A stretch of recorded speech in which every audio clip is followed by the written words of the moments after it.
Coming to get you, Barbara. How's it hanging, Phil? Not the prime time yet. Come and get it!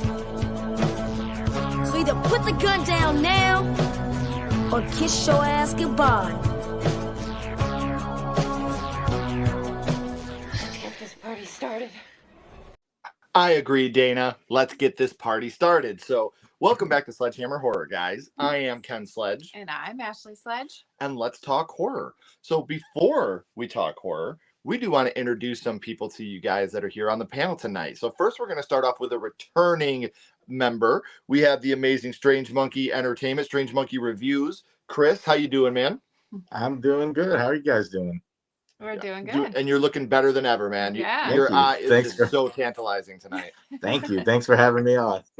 Absolutely. It's always an honor, my friend. It's so great to have you back.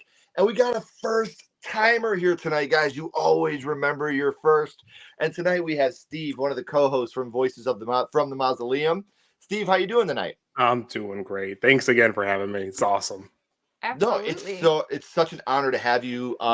Angel's been telling us about how great you are, and just from the little conversation we were able to have before this, it's amazing to get to know you. Steve is a new father. Congratulations on that. Yeah, that's more proud than anything horror related, man. So we wanted to say congratulations on that. Real quick, we're going to catch up on the chat real quick. Hello, everyone. Push that thumbs up button. Subscribe to the channel. Comment before and after the stream and share it out. Please. It helps so much. And subscribe to Strange Monkey. Thank you, Tatum. You're amazing. And Voices from the Mausoleum. So not only do I have their links in the description, Tatum will be putting them in the chat throughout the night because she is the moderator goddess. Good evening, John. Hello, John. Ryan, good evening. Hey, there's Angel right now. Here she is. How you doing? What's up, Necro? Hey, Necro. Rick, how you doing? Hey, Rick. Gory. Gory, always nice to see you. What's up, Paul? Hello. What's up, Joel? Hey, Joel. Love that mask. If you love the mask, you're going to love you. Chris's content even more. So make sure you subscribe to the channel. Like I said, links in the description and in the chat. You're going to love everything Chris does. I can't be on here long, so I'll say the character that always made me was Danny Trejo in Rob Zombie's Halloween. He did not deserve that. He was good to you, Mikey. Yeah, we might talk about that one again. I was good to you, Mikey. Nice to see you too, David. Hey, David. We missed you too, Tatum. It's been way too long since we talked. We got to have a chat sometime. Glad you're back. Wally, hope you had a wonderful day as well. Hello, Wally.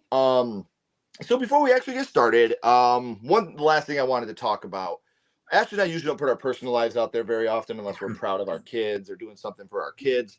I've been having these really bad pains in my stomach for the last couple weeks, and today it got really, really bad. So I ended up going to the hospital. I wasn't sure if we were going to be able to do this tonight.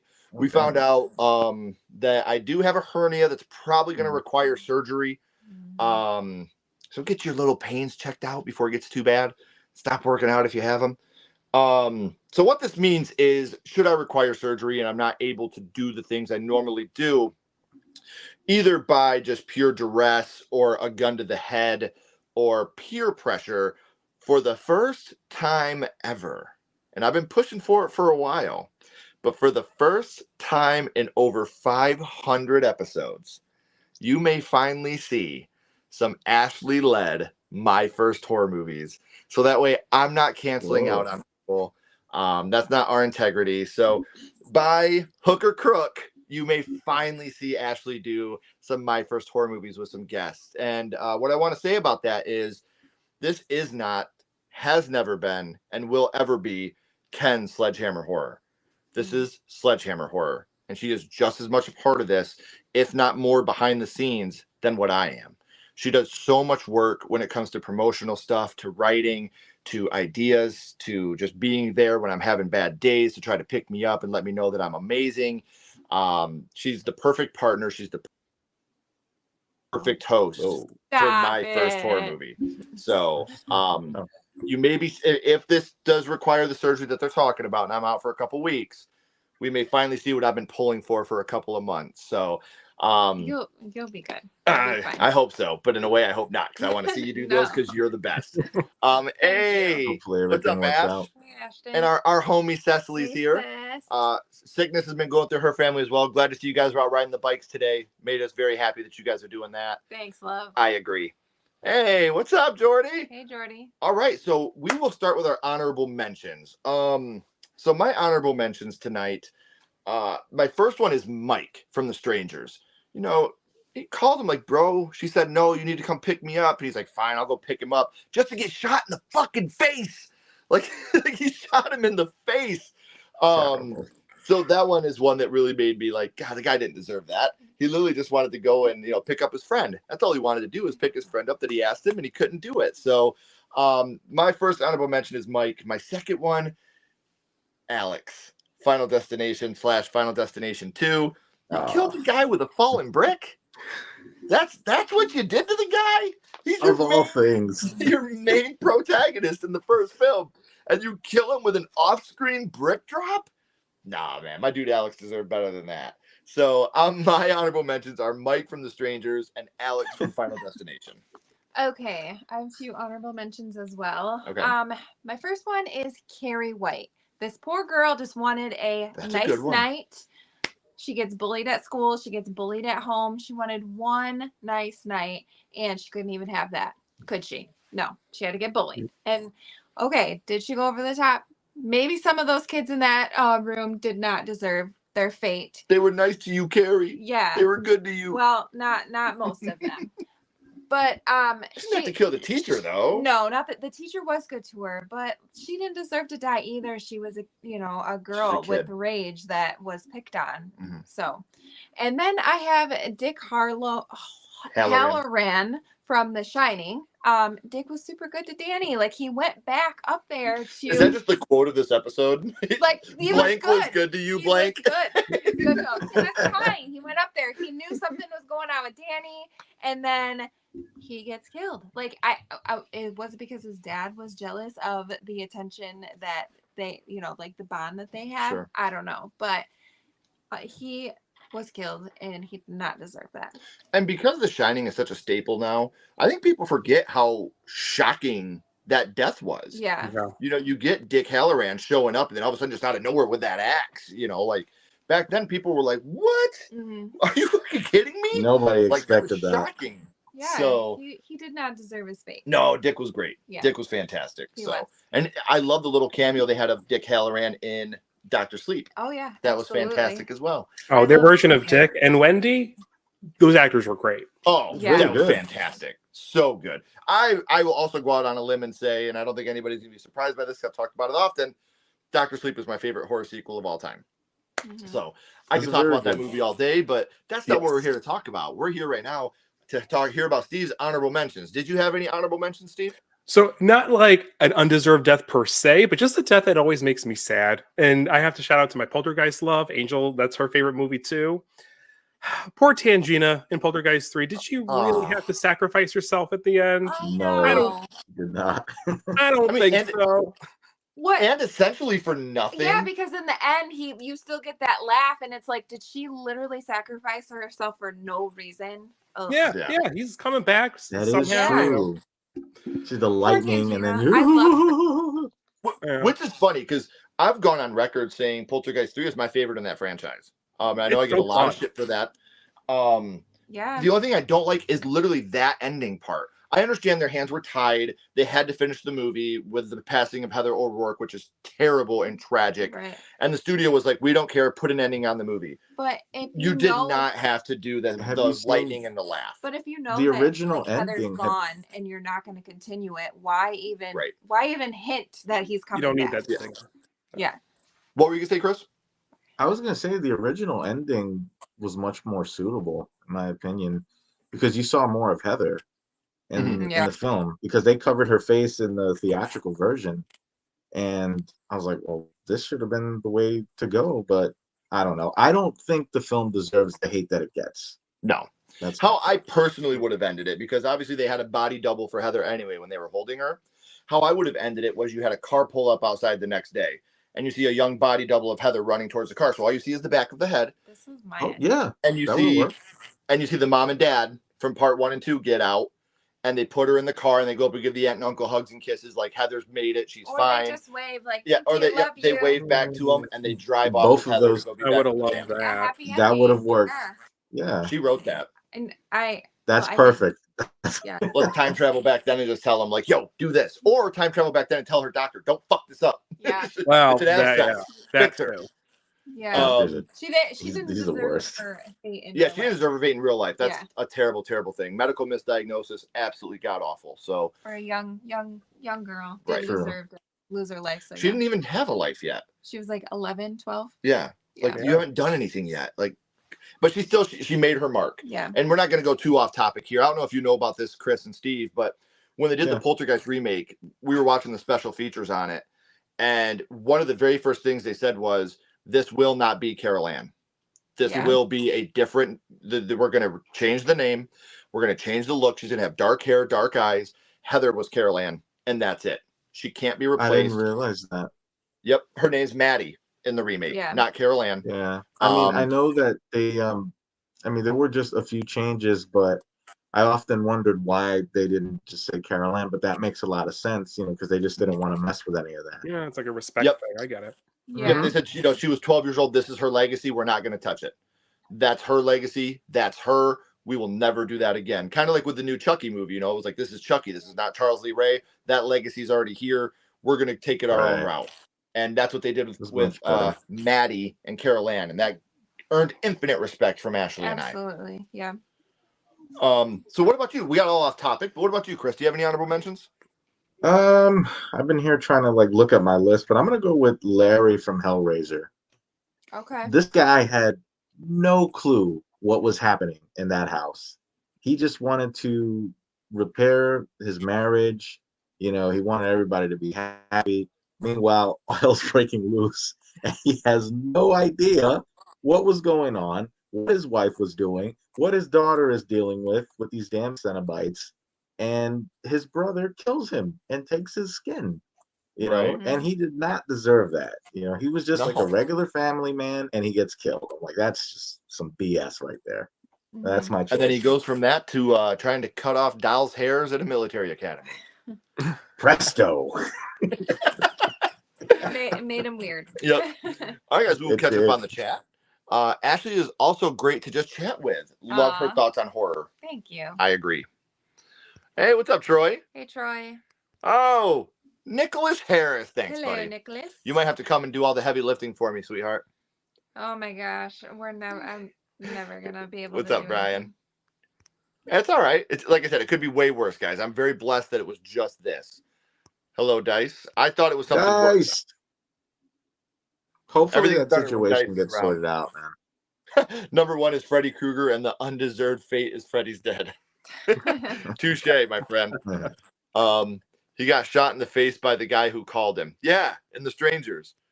Star Trek V, The Final Frontier. Yep, there's those links again. Make sure you go and subscribe, guys. Thank you. No, we have not. We've been so busy. Bobby, if you have me on Instagram or X, Twitter, whatever, please message me, because that's the only way I'm going to remember. Especially lately, I've just been in so much pain. The last couple weeks, I don't know if you guys have been able to tell, I've just been so out of it and drained while we were doing this. Please message me so I can remember that. What's up, Adrian? Nice to see you. Dr. Sleep, Mike Flanagan can do no wrong. I agree. He makes things really great. I was sad when they killed Cotton in Scream 3. That's a good one. That is a good one. Randy Meeks is my number 1. What's up, Matt? Hey, Matt. My last weekend was pretty rough.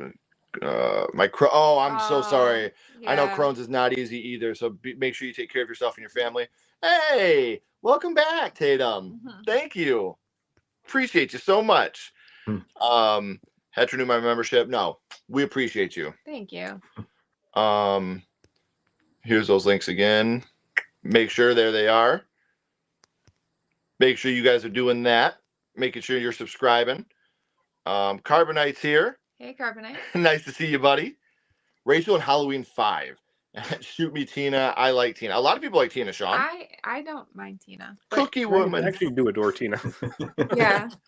Dewey from Five Cream, saddest ever. Well, we got a new member, so you guys know what that means when we get a new member. Ooh, baby, ooh, baby, ooh, baby, ooh, baby. So thank you for that. And Charles. we got a new donation. So what do we want to do for a donation? Let's go with a new one that we haven't done yet. Let's go with this one. Yeah, Felicia. One of the girls that was in this afternoon gave it to me. She gave it to you. I know. Something dirty, ain't it? I love that movie. Thank you, Charles. We Thanks, That appreciate scene is the best. All right. Hey, what's up, Nikki? It's been a while. How you been? Hey, Nikki. Nice to see you. I would love to get you back on.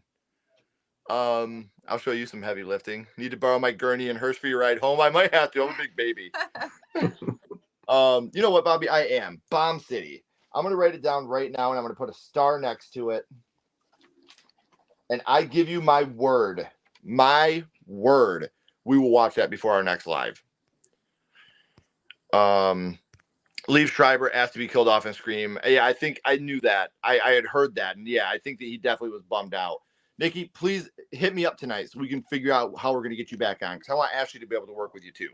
All right, guys. So, thank you, Paul. We appreciate that, buddy. Thanks, Paul. All right. So now we are up to number 10. Would you like to get us started, my love? All right. So this is kind of a two-parter. And it's from The Mist, and it's David's son and Ollie, because I couldn't choose which one. Well, I mean, David's son didn't deserve his fate. Like, he got shot in the face because his dad couldn't wait 5 seconds. What's the movie called? The Mist. Never heard it. Yeah, okay. But then Ollie, I loved his character too. Like, he's like the sweetest guy ever, and he just wants to help out, and he died. Who? And Ollie. Never heard of you him. know what? Oh, now I think we know what Ken's number one is. Never heard of either one. Yeah, okay. You said it's called The Moist? Yep, The Moist. The Moist? Okay. The Moist. I'll give it a watch. But yeah, like, I don't know. It's, if he would have just waited like 5 minutes. If he would have waited 5 minutes, it could have been Spider's acid fucking his son in the face. Well, I mean, he could have then shot his son in the face. After he's getting acid fucked? Yes. Why would you want your son to go through anything? We can't do this right now. Okay. We can't do this right now. All right. All right. Steve, you want to give us your number 10? Sure. Piggybacking off of the Carrie mention, I had to go with the teacher. Yeah. Oh. In Carrie. So I mean, in the book, she survives, and in the 2013 adaptation, she survives. So at least we get that. Mm-hmm. But in that 70s film, for some reason, he wanted to kill her. And you know what it is? It was like sort of that collateral damage thing, right? So Carrie doesn't get what she deserved, and the teacher became the collateral damage, and that even as a kid watching that always gutted me. Yeah, it's terrible. And I do like in the remake with what's that girl's name? Chloe Grace. We always do this. Yes. Chloe Grace Moretz. Chloe Grace. How she actually picks the teacher up. She actually saves her, telepathically, yeah, and moves her out of harm's way. I don't hate the Carrie remake like a lot of people did. No. I thought it was a great modernization. Yeah, it good. really is. They definitely did modernize. It was just it was hard for me to take Chloe Grace Moretz seriously as a nerd. I was like, come on. She's like a And don't get me wrong, Sissy Spacek's beautiful. Sissy Spacek Like, is she is beautiful too. So beautiful, Yeah. but that was the first role that I remember seeing Sissy Spacek in. Yeah. So for me, But it was like she when I really- had seen her like that, she really did. That's who she played, was like to me. the awkward, like Yes. Chloe Grace Moretz, I had seen her growing up and all these other like Kick Ass. She She goes from Right. Kick she's Ass like this to preppy Carrie. girl. You know, She was like coming off right after Kick Ass. Well, it's just She yeah, did. it was hard for me. It's like that's like Napoleon Dynamite going to play Batman. Don't knock it until you see it. You know, could you never imagine? know. You know, like is that the Penguin? God, Yeah, well, yeah. Penguin, get your boomerang. Somebody set up the bat signal in the sky. Who's here? God. God. Yeah. Where have you been, Batman? That I was poor- working on my kicks. God. That poor guy can never Yeah, he'll- outlive that character. Even in the new Tremors movie, always I was that like character. really, I was like John Heater, but he killed it. I love Yeah. it. I love it. So what about you, Chris? What's your number 10?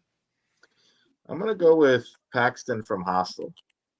Okay. And this poor guy, all he wanted to do was go on vacation, and he gets set up by these horrible people that take his ID, and they're bidding. These people go on this bidding war and all this stuff, and they take him hostage, torture him.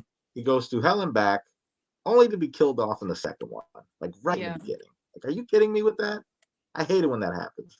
I know, that's the worst. Yeah. And especially because when you fall in love with a character that goes through so much, and then you just see him bite it that quick, it's like Newt in Alien 3. Yeah. I hate that, stuff like that. And especially at the end when he got his revenge. It's like, great, but this whole, what is it, the elite hunting, that corporation, it was just too big. It was too big. Too much to overcome. This isn't pro wrestling. Basically. So my number 10 comes from the cream of the crop, the best in the Friday the 13th franchise. It is my boy Creighton Duke from Jason Goes to Hell. God, I love Jason Goes to Hell. And I love Creighton Duke. I think he is genuinely one of the best characters. Knock it off. Knock that shit off.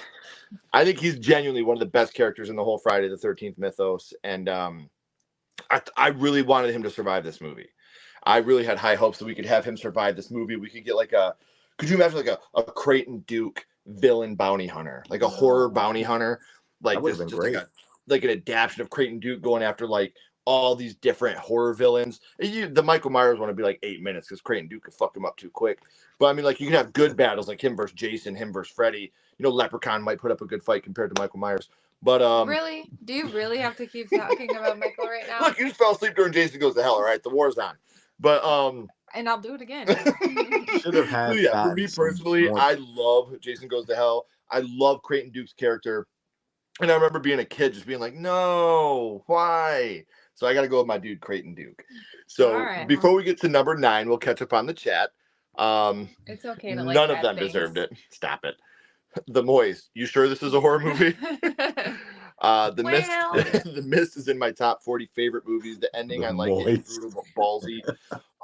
Honestly, the best way to watch The Mist is if you get the Blu-ray or the 4K. They have the black and white version and the special features, and they made the movie to be in black and white. And the studio's like, nah, we're not doing that. Wow. But they did release the black and white version on the Blu-ray 4K, and it's amazing to watch that movie in black and white. Everything pops more in that. That's cool, because when it's like a weird transfer, sometimes it doesn't look great. But if it's like filmed to be that, yes, then because Frank Darabont, who was known also for Walking Dead, wanted to do Walking Dead in black and white too. He's always been into that. And the Walking Dead comics obviously were all in black and white. So when they filmed this, they filmed it to be a black and white horror movie. That's why you see a lot of the characters that would end up being in The Walking Dead. I think there's 4 or 5 of them in here. You have Andrea, Carol, Dale, a couple different other ones that were in The Walking Dead that were in The Mist. So, Frank Darabont's one of those guys. It's like family. Yeah. Everyone coming in, welcome. Family, please subscribe to the channel. Become a member if you can. Push that money button and become. Yeah, and the thing is with our members, here in the next couple days, we're going to be uploading a new member video of a bunch of bloopers that Ashley and I have had in the last couple days. You might even get to figure out who the Winter is. So, come on. That one. Oh God. Oh, it was fun, y'all. Not for me. I got made fun of. And the Winter is a season. Yes. So make sure you guys are becoming members as well if you can. But everyone still talks about the ending of The Mist, which is impressive. Yeah. I hated the end of The Mist, but we'll never forget it. That same. Me and him argue about it all the time. Look at all those amazing films right there. We might talk about a character from there very soon. Beth from The Descent. She was a helpful friend who unfortunately, yes, that's a good choice. She was actually a good friend, unlike.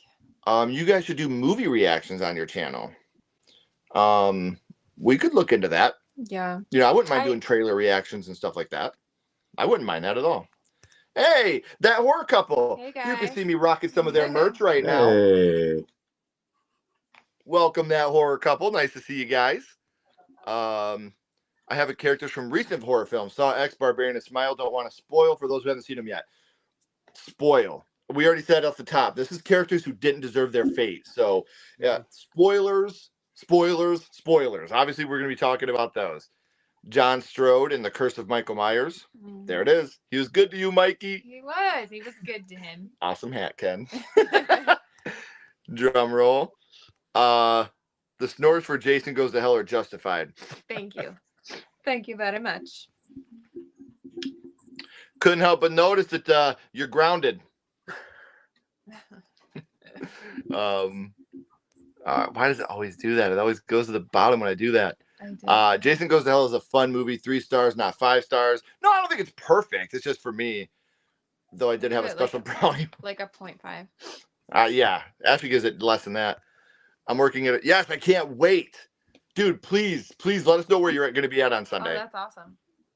Trey Songs. Oh, God. Yes, 20% off our merch. We do have our merch store down in the description as well. So if you'd like some Sledgehammer horror merchandise, please check that out. 20% off right now. There's the store right there. So you can get 20% off your Sledgehammer horror merchandise right now. Ishmael Cruz from Halloween. Mm-hmm. There's Rick. What's up, Rick? Hey, Rick. That horror couple hat. Yes. Just banned people. Yeah, right. We wouldn't have anybody left in the chat. Keith from Barbarian. We might talk about him. See, this is what I mean. I feel like Rodney Dangerfield. I get no respect. I love my people. I love them. Don't worry, guys. You are my people. Ashley said your check's in the mail. Whatever. So now we're up to number 9, and that'll be Steve starting us off.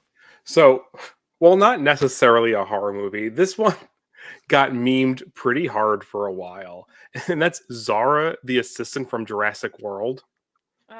So when that... So, granted, she was a pretty crappy babysitter, so maybe she deserved it in some level. But to the degree to which she is tossed around in the air by those pterodons, and then at the end, all consumed by the Mosasaur, is hysterical. I will say, while you can argue that Jurassic World is not a horror movie, I think it is absolutely horror adjacent. Yeah. It's sci-fi horror, right? Murdering people, like, and especially close enough. The big dinosaur in this movie, the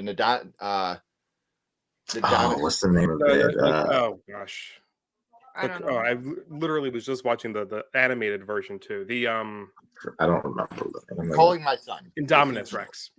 Indominus Rex. Yes, that's what it is. Pretty horrifying. Yeah. Yeah. That thing is that's a total slasher trope. How it hides in the shadows, comes out, it hunts its prey. That's a total slasher trope right there. So I would poop my pants in that. Great choice. Came out of the shadows. Mm-hmm. Yeah. So what about you, Chris? What's your number 9? I'm gonna go with Carrie White.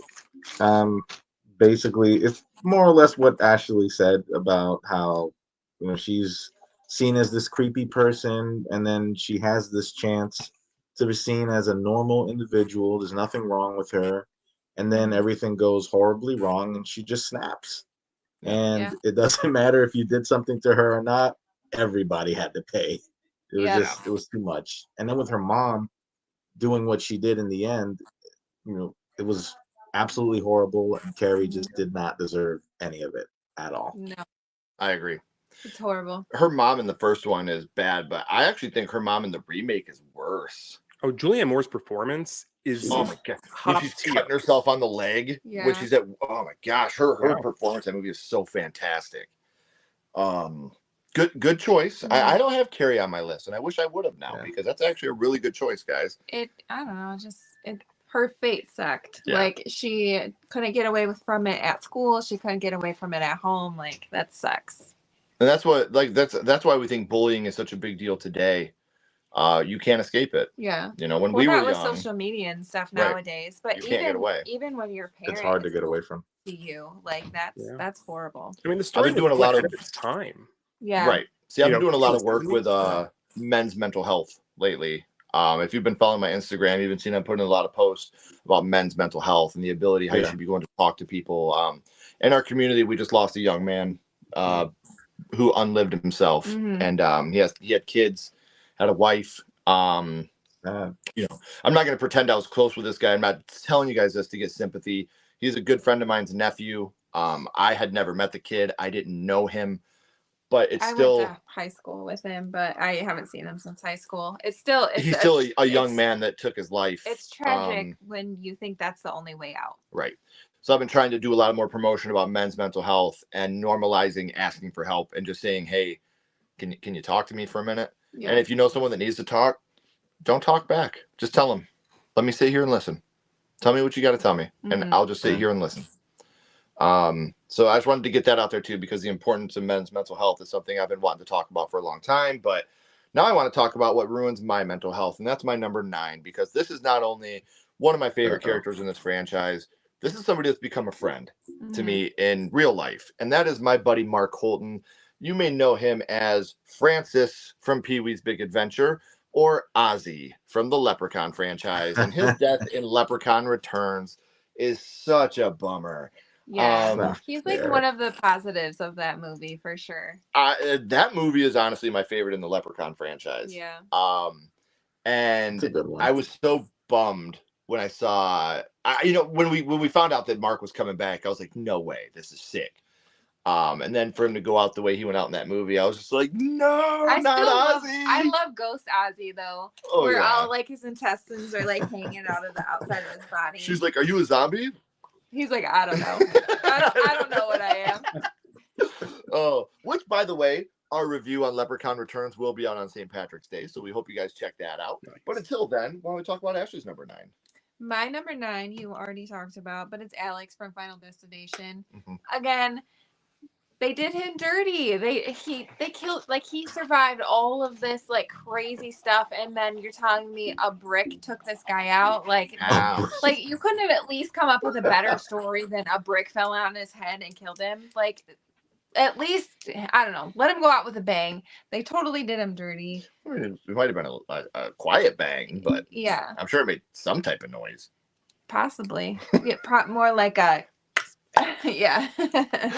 Well, obviously, good call. Yeah. All right. Oh my God, they devoured her literally. Ooh. And I laughed so hard that soda came out of my nose. I feel bad for White Wolf from 2018 Mowgli. I don't remember his name, but Wolf tried to discriminate him for being different. But worst thing to happen is he's the that's a bummer. Jenna from the Friday the 13th remake. That's a good one. That is a good one. We had her on our should have been final girl list. Yeah. It was actually crazy to me that she wasn't the final girl. That was definitely shocking. Yeah. They pulled that off well. That was a nice misdirect. She's the one that dies in Jason's lair, right? Yes. Like, right. Okay. When the machete.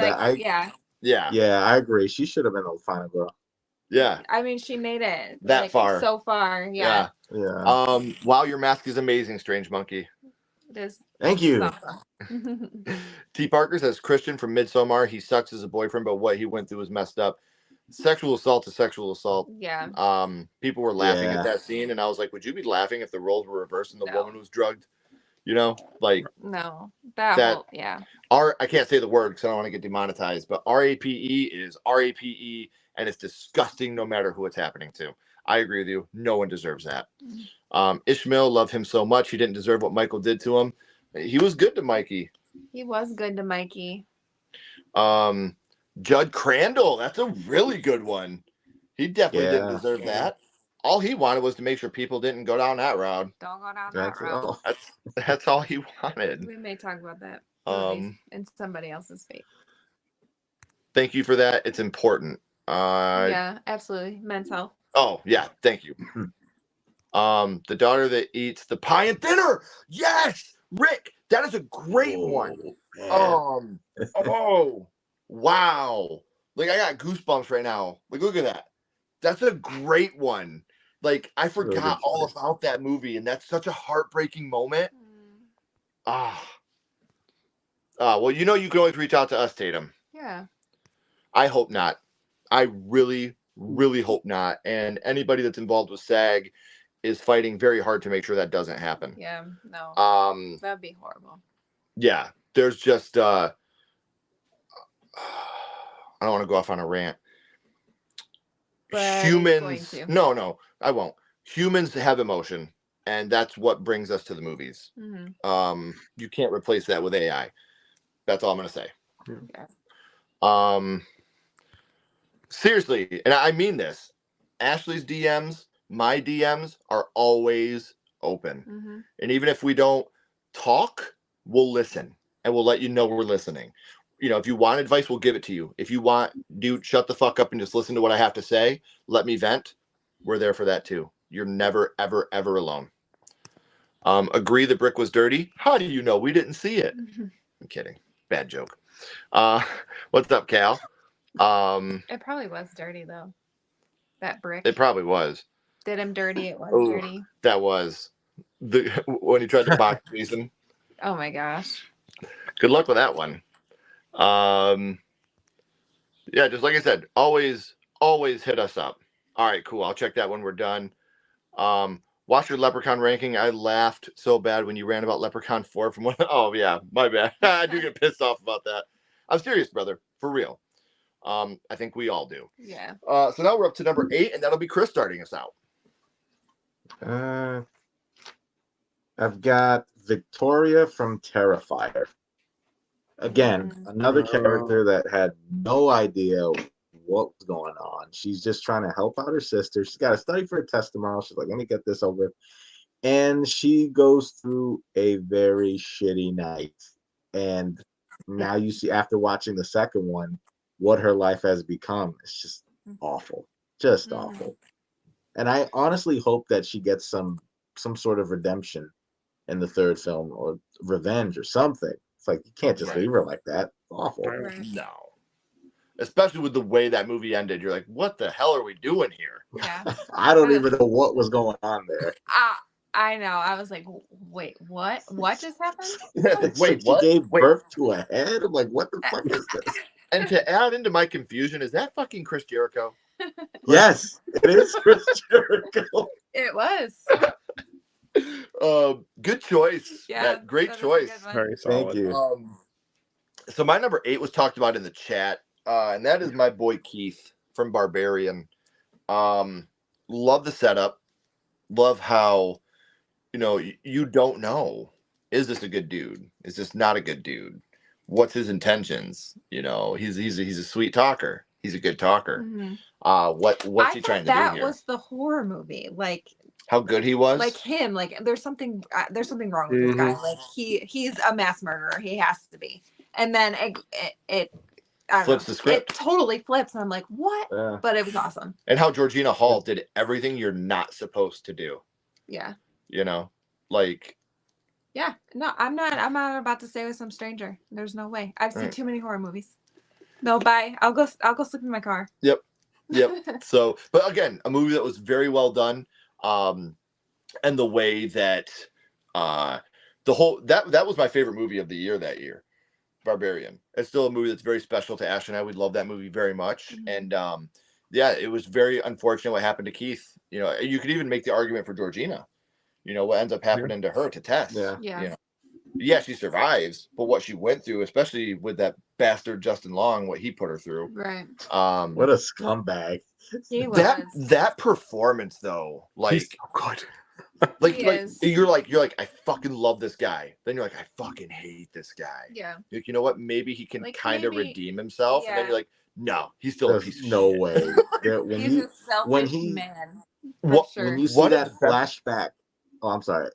No, go ahead. When you see the flashback when he's talking to his friend and he's trying to get the truth, and he's just sort of like, trying to bend the truth.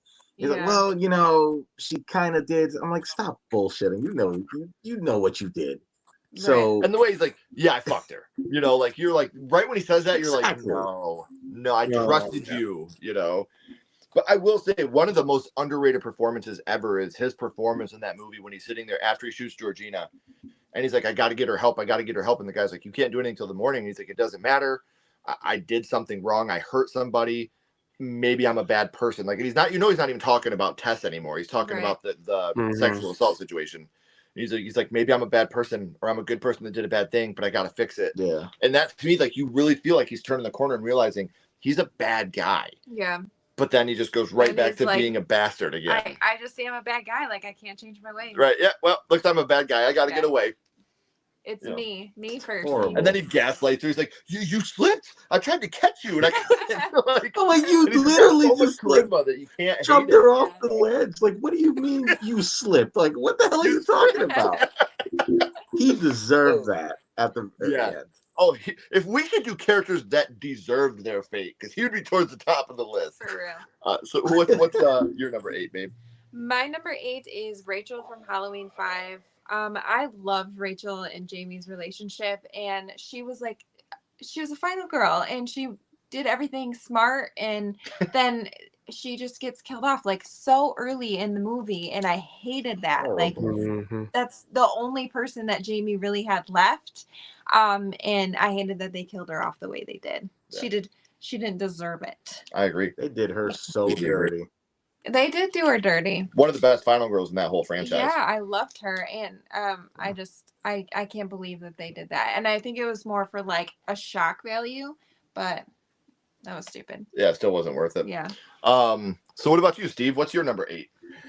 So we've had some overlaps. So I think I might jumble them up a little bit so they're not so close together. That's nice. I was actually going to go with Riley from Talk to Me, the brother. Oh, okay. Yeah. So granted, he survived, but that poor kid is talk about needing therapy, physical therapy, and mental health therapy.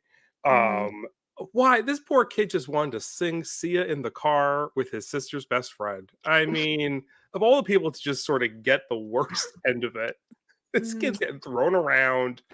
I don't know. Is he going to recover? Well, actually, I guess we don't know. Is he really going to recover from it? So we don't really know what his fate ended up being. Right. And what I think sucks is we're not going to know in the sequel either. Yeah. Because Talk to Me is a prequel. Right. So we're not going to find out Riley's fate until at least Talk 3 Me. Yeah. So Unless time doesn't exist in the spirit world, they might pull like a little Insidious situation. Very true. Very true. You never know. But to me, as someone the fourth one, Talk for Me. Yeah, Talk for Me. They rate themselves. As someone that's lost their mom, like I understand why she was so hesitant to let him go. Yeah. But at the same time, that you could potentially kill this kid. I don't even think I could have, get him out. Very tough scene to watch though. So we'll catch up on the chat before we get to our next one. There's got to be a Motel 6 around here, Georgina. Rose from Smile, that ending ruined the film for me, really. Huh. I mean, we'll see with the new one coming out. Like maybe they can redeem it somehow, but just the fake outs. I didn't like the fake outs. Like that. Yeah. Barbarian is beyond words. Brilliant. Yeah. I completely agree, Nikki. Mm-hmm. I can't stop staring at Strange Monkey. Now you sound like me in my dreams. But what's going on, Dynamite? Nice to see you, buddy. Pretty much the whole group, but particularly Morgan from Texas Chainsaw Massacre 03, but maybe I'm biased. I wonder why that would be, Dice. Dropping some hints here. No one feels bad for Tina's death in Halloween 5. Cookie lady. Poor Tina. Is it Cookie Woman? Cookie Woman, right? Yeah. Yeah. Cookie okay. Woman. Yeah. So my number 7 is the so adorable, so scrumptious. I just want to eat him up. It is Lou Taylor Pucci's Eric in Evil Dead 2013. He's just like going into this movie. I thought he was our final guy. I thought that he was going to be the Ash, if you will. Because he's smart. Is that the brother? The long-haired one. Mm-hmm. Oh, the long-haired one. Okay. Yeah. Yeah. Like he's smart. He's educated. He's a teacher. He's the one that finds the book. He's the one that reads from the book. He's the one that brings it all on. But I thought that's why he was going to end up being the Ash. Yeah. Then he just gets the living dog shit beat out of him for the second and third act. And then he ends up dying in the cellar and coming back as a deadite just to get exploded. And man, it's and I love him. I love Lou Taylor Pucci. He was in a couple movies when I was young that I was really into called Chum Scrubber and Thumbsucker. 2 movies that are so fantastic, like very fantastic dramas. And I've been a big fan of his ever since then. And then to see him kind of come into his own in horror with Evil Dead and then American Horror Story. It was really cool to watch this guy that I watched as a kid grow with me and see how he went into the horror world, and the things that he was doing in horror was just absolutely phenomenal. So I don't What like season the fact was he in? Which what? What season was he in? For American Horror 1984. Story. Oh, okay. Yeah. I gotta look that up again. Yeah, he was, and he great job in that too. Yeah. But yeah, I big fan of his in general, so that might be, like I said, I might be a little biased because I love Lou and I loved his character. So I'm gonna go with Eric from Evil Dead 2013 at number 7. What about you, my love? My number 7 is Roach from People Under the Stairs. Again, someone in the comments said that. How did I not? They? Yeah, I've seen it, but it didn't. I don't know where. Oh, that a bunch of these skipped. Oh, I'm sorry, guys. Right there, Roach. People Under the Stairs. Yeah, I'm sorry, guys. I didn't mean to skip you. He got his tongue cut off, like living in the walls, and I just feel so bad for him. And then just to be shot, like he would trick Daddy for so long. Like I loved how the like cat and mouse game that they played, and he always just wanted the best for Alice. Alice, yep. Yeah, and well, to be fair, she was feeding him. She wasn't supposed to feed him, but did she lick that plate clean? She must have, yeah. No, but I just really all the kids in that house I feel bad for, but especially him because he didn't make it out like the other boys did. So yeah. Good call. Thanks. Oh, what about you, Steve? I'm going to go with. I'll just echo the survivors from The Mist. That one was on here. Probably one of the first ones I put on here was that one. What's The Mist. What is it? Oh, okay. Here we go again. Never heard of it. Yeah. Okay. The Moist Towelette. Moist. Yeah. Okay. Yeah. I think that ending.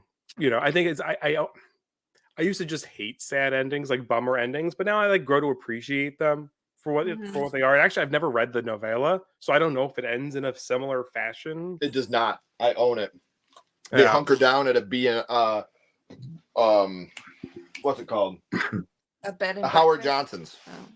Oh. Okay. They hunker down in a Howard Johnson's parking lot and try to wait for things to blow over. That's how it ends. Got it. And I never tried to watch there was the TV show too. I don't know how that. It was great. We loved it. We were bummed it only lasted one season. Yeah, I was actually really surprised. I was into it. It really builds on what the movie did and makes it a grander scope. Yeah. Like seeing what happens if you try to escape and where you end up going and what's really out there and how it can mimic things around you. I would strongly recommend if you get the chance to check it out. I thought it was fantastic. I can't believe it wasn't picked up. I didn't get a chance to watch it. I personally think it could have worked as a miniseries. I'm telling you, like it was a 10 episode. Yeah. And we were enthralled. I think 2 TV shows that got canceled prematurely were that and The Purge. I liked The Purge TV show too. Purge was great. The Purge got 2 seasons. No, it got 1. It only got 1 season? No. 2 seasons. Yeah, was it 2? 2 seasons. Well, yeah. We watched both. Then we had to watch both of them. Yeah, I'm pretty sure. The other one was not on The Purge. The other one was like The Purge ended and it was like the aftermath, right? That was season 2? I think so, yeah. Maybe that's why we fell off. Maybe. I feel like we watched both seasons. I feel like we did, but I know that The Mist only had 1 and it bummed us out. Yeah, I was mad that they didn't. Because stuff was left like on very hangers. open. Yeah, so a lot of stuff wasn't answered. But yeah.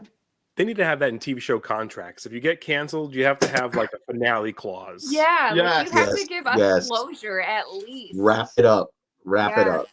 Right, some out. Right. So, Skeleton Crew right here. This is the one that The Mist is in, and it's only 150 pages. The Mist is out of this whole thing, but I cannot recommend this enough to fans of horror reading, because this not only has The Mist in it, it also has the monkey, which the monkey paw, the raft, which would go on to be in Creepshow 2. There's a bunch of them in here. Uncle Otto's Truck, Grandma, The Reach. There's a bunch of great ones in here. So if you're ever looking for a Stephen King collection of short stories, this one right here, Skeleton Crew, is one that I would really, really recommend you trying to pick up. I think it's a great one. I haven't read a lot. You said the raft is in that one? Dude, and Nice. the raft, if you even everybody, if you get the chance even tonight, go on YouTube and listen to an audio version of the raft compared to the creep show. It's so much different and so much like crazier in this than what it is in Creep Show 2. Like you get like almost an idea of what the monster is in a way. And here it's not like an oil slick. It's like the most beautiful colors you could ever imagine in the water. Wow. I remember hearing something about like it's a colorful creature or something like that. It's very different. And that's why people are so drawn to it, because like it's so beautiful looking and it's so colorful, and it's yeah, I'm looking through all my Stephen King stuff because there's a lot. Where's the other one at? I don't know. There's so much junk. Yeah, there's so much in my books, but that's not why we're here. But check that out. But before that, Chris, do you want to give us your number 7? So speaking of Justin Long, I've got to go with Derry from Jeepers Creepers. This is a complete opposite from Barbarian. He was not necessarily an asshole. He's just a regular guy on spring break. And this movie is basically a perfect example of being at the wrong place at the wrong time, encountering a creature that just eats people, takes body parts, and unfortunately he was the first thing on the menu. So yeah, he did not deserve that. No matter what he did, he just escaped the monster. Had no idea where he got those peepers. Nope. It was sad at the very end. Like you hear the music and you hear him screaming, and it's just so hopeless. And I'm like, damn, that's horrible. Yeah, that's what Justin Long does in every movie. You're expecting your sleep paralysis demon, but it's just strange monkeys. Don't threaten me with like, a good hi, time. how you doing? Strange monkey scared my sleep demons away. Ray and Night of the Creeps. Yeah, he's the best friend, right? That gets killed. Yeah. Okay. I thought Monkey King is scary. Eric may not have entirely deserved his fate, but he fell for the Caucasian trap. He had every chance to put the book back. He did. He did. He was like, no. Don't read ancient languages. Like, yeah. I'm gonna. He like takes the pencil and like he does the little Kanda. Yeah, like, dude, what are you doing here? Karen from Halloween Kills. I actually blocked this one out of my memory. Yeah, I was hoping she would survive. I was hoping so too. I got that ruined for me. Yeah. That I was the Owl and Dumb and Dumber. His head fell off. I can't root for people who read from a cursed book that's covered in barbed wire and for it don't read. Like, touche. Come on now. Fair enough. The Sun and the Killing of a Sacred Deer. I have not seen that, but I've heard great things about the Killing of a Sacred Deer. Huh. Hank the Janitor in Saw 6. Yeah. Samuel L. Jackson in Deep Blue Sea. Jack in Titanic. Could have fit. Jack. There was enough room on that the door. Yeah. They could have both fit in there. Come on. We were so mad about that when we were like really into the show. Yeah. I do want to watch The Ones Who Live. I saw a teaser of the episode 1. I watched that. Please do. Reaction. And I gotta watch really this good. show. All the spinoffs have been great. Yeah, I gotta watch this one. Yeah. Well, the new spinoffs, not some of the older ones, but these. Yeah. This one just had its first episode last Sunday. Right. I watched that horror couple's reaction on it, and I was like, I gotta watch this show. Seeing Rick and Michonne together at the end, they run into each other. Really? Yeah, they finally meet back up. Oh, I'll watch it with you. All right, I'll set a series. Okay. Definitely worth it. People Under the Stairs dog. He was a bad boy raised by bad owners. Like that. That scene though is just, I got him. I got him. I got him. I got him. I got him. He's so like creepy. Oh, he's but the best. So good. He's the best. Like he scared the shit out of me when I was You want a to kid. talk about someone that I would absolutely kill to have on this channel? It's him. Yeah. Like just be able to talk about his role in The People Under the Stairs, talk about his role in Silver Bullet. That's someone I would kill to have on the channel. He just looks Finale like a badass, clause. but like I've heard that he's got to be a thing. Yep, we do. We got to get a finale clause going on. Yeah. Gabriella from Saw X, terrible. Ed from Shaun of the Dead. Oh, Ray was Tom Atkins' character. Oh, okay. Yeah. Everyone's fine. Don't worry. Touche. Oh yeah, that me and my son were just talking about this movie the other night and how important I feel like this movie is. I pulled this out earlier because Salt Lake City Punk got brought up. I'm a huge SLC Punk fan, and I've always been in the fuck Nazis, fuck Nazi punks boat. And I was talking to my son about how important I feel American History X is for someone like him and me that's completely anti-Nazi to learn how even they learn that they're garbage and they need to grow out of it. The Dad and Tommy Boy, he kind of got off easy. John Cusack death in 1408. Yeah. Okay. I can't even talk about that. That made me depressed for like 4 weeks. Not even exaggerating. If you guys haven't seen Alpha Dog, that movie is so depressing. Oh my gosh. So, oh my god, yeah, I wanted to cry. I'm not watching that. Justin Timberlake. That was sad. Justin Timberlake was great in that movie. Yeah, and he looked good too. He brought sexy back. Yeah. Please push that thumbs up. If you are new here, please subscribe. It really does help the channel more than you know. It really does. And the panels links are here too, so make sure that you subscribe to them as well, because we wouldn't bring them on here if we didn't think they were beautiful and perfect. Yeah. So we are up to number 6, and over you, my love. My number 6 has already been mentioned, but it's Randy from Scream 2. I feel like he was a fan favorite, and I feel like they kind of kicked themselves in the ass for killing him off in that one. Because they try to bring him back in one way or another in all the other ones. But it's like he was like the comic relief that you needed in that. He was like the realist. Yeah. Like I felt like I could hang out with that dude in real life. Like me and him would really get along. Probably not like you, because you are like that dude. So we'd be like, you'd butting heads so much. Yeah, you'd be like, oh no, that's not how it goes. I'm actually each other. Yeah. That you'd be like one-upping. Well, actually. Yeah. We probably actually each other. I just want to say real quick, I didn't put him on my list. I didn't put anyone from Shaun of the Dead on my list. Like I wanted to put Barbara. Yeah. Obviously. I tried to steer clear of those ones because I wanted to, kind of go with some unique choices, but I completely agree with that. And you could go with Ed or Barbara from Shaun of the Dead.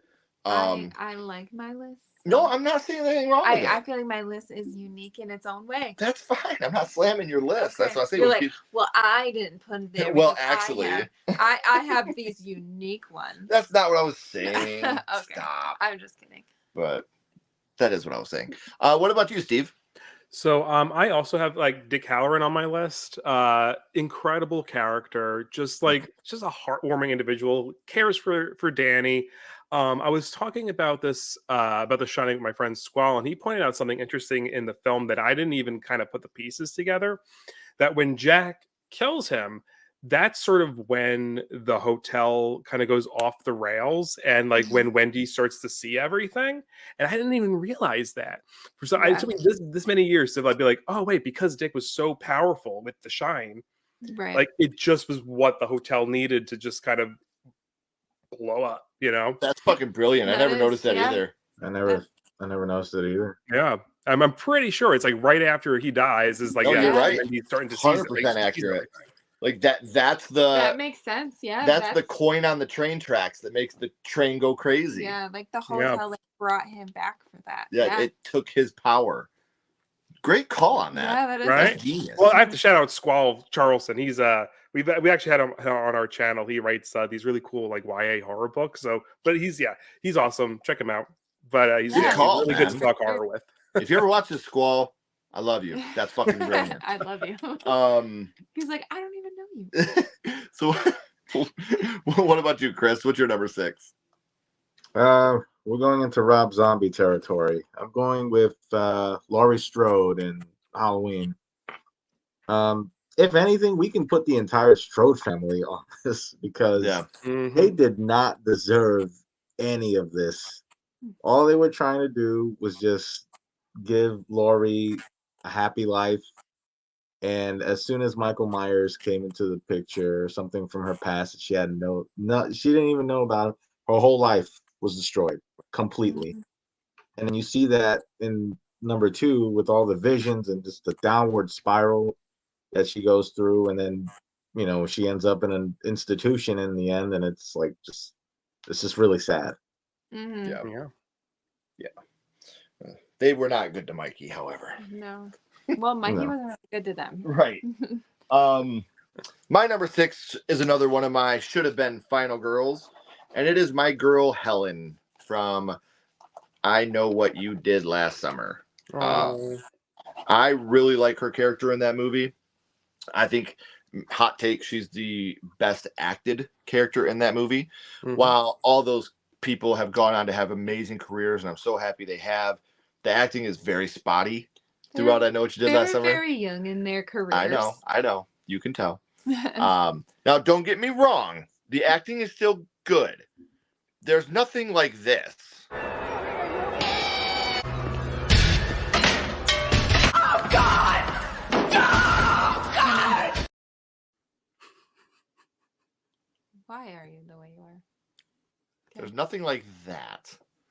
But there are spotty acting moments throughout I Know What You Did Last Summer. And, hey, Ken? What are you waiting for? Ken? I will say that spawned one of my favorite moments from Scary Movie. Yeah. Oh. Hey, guys, I'll be right back. Okay. I'll be right back. Yeah, go ahead. So yeah, that's one of those ones that which, by the way, that's a good little segue. Ashley and I in a couple weeks will be doing a Sledgehammer watch along on the channel, watching the first Scary Movie. I haven't seen that movie in so long. Oh my God, we hit a boot. Where's the foot? Yeah. It'll be fun to watch you guys watch that. I cannot wait to watch this movie with you guys. And you're going to see me laugh an obnoxious amount of times. I haven't seen it in years, but it's so damn funny. And I can't wait to watch it with you guys.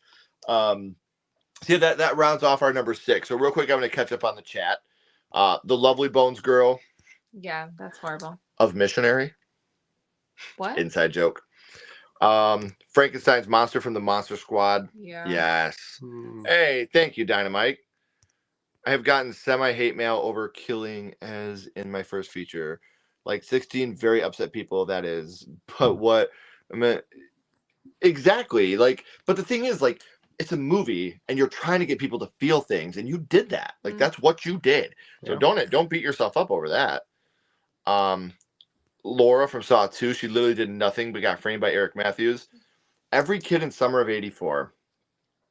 We're gonna talk about Summer of '84 again. That's that's a Don't good want to one. spoil it. Summer of '84. Oh. Randy I Death didn't was think of that undeserved. one. Yes, I liked Randy too. Your hair, how long is it? Can I have a dad joke? Really need it. Okay, so there was this guy driving down the road, right? He was going like 120 miles an hour, and the cop pulls him over, and he's like, "You're going 120 in a 45. What are you doing?" And the guy's like, "Well, if you want me to be honest with you, I just robbed somebody. I killed them. They're in my trunk. I stole their stuff, all their possessions. Everything's in my trunk." So the cop, gets him in handcuffs, gets him outside, puts him in his cop car, calls him back up. They're searching the car. One of the other cops goes over to that cop car and he's like, "Yo, you told my partner that you had, taken someone's life. You stole all their stuff. It's all in your trunk. We can't find any evidence of any of this." And the guy goes, "I bet that lying son of a bitch said I was speeding too, didn't he?" You're ridiculous. This is the second time I've heard that joke now today. Marty from Cabin in the Woods. Bambi's mom. Ugh. Enough with the Paul Rudd slander. He made that movie. I'm sorry, T. Parker. Mustafa. Or Mufasa. You guys are going to get canceled for watching a Scary Movie. Yeah, I love that movie. That's a bad one. The Kid in Dr. Sleep. Oh, is it going to hurt? Got me over my Furacity. Good call. Not a fan of Scary Movie, Tatum. Wow, I love it. Laurie's stepdad, Rob Zombie Halloween, was definitely deserving. Ugh, that fucking guy. Yeah. He was very, very much I so watch it with Rob you. Zombie. I hope you can too. Hopefully you laugh a lot just because of how much I laugh. All right. Off topic, but have you guys heard about the Scrap Truth or Dare meta sequel? No. Please continue. Why won't it let me click on that? I don't know. There. Yes. Please continue. I would love to see that, or love to hear about it. So now we are up to number 5, and that'll be Steve starting us off. I heard mention of Midsommar, so I'm going to go with that. I'm actually going to talk about Danny, Florence Pugh in Midsommar. I mean, this poor girl is coming into this film with like losing her entire family.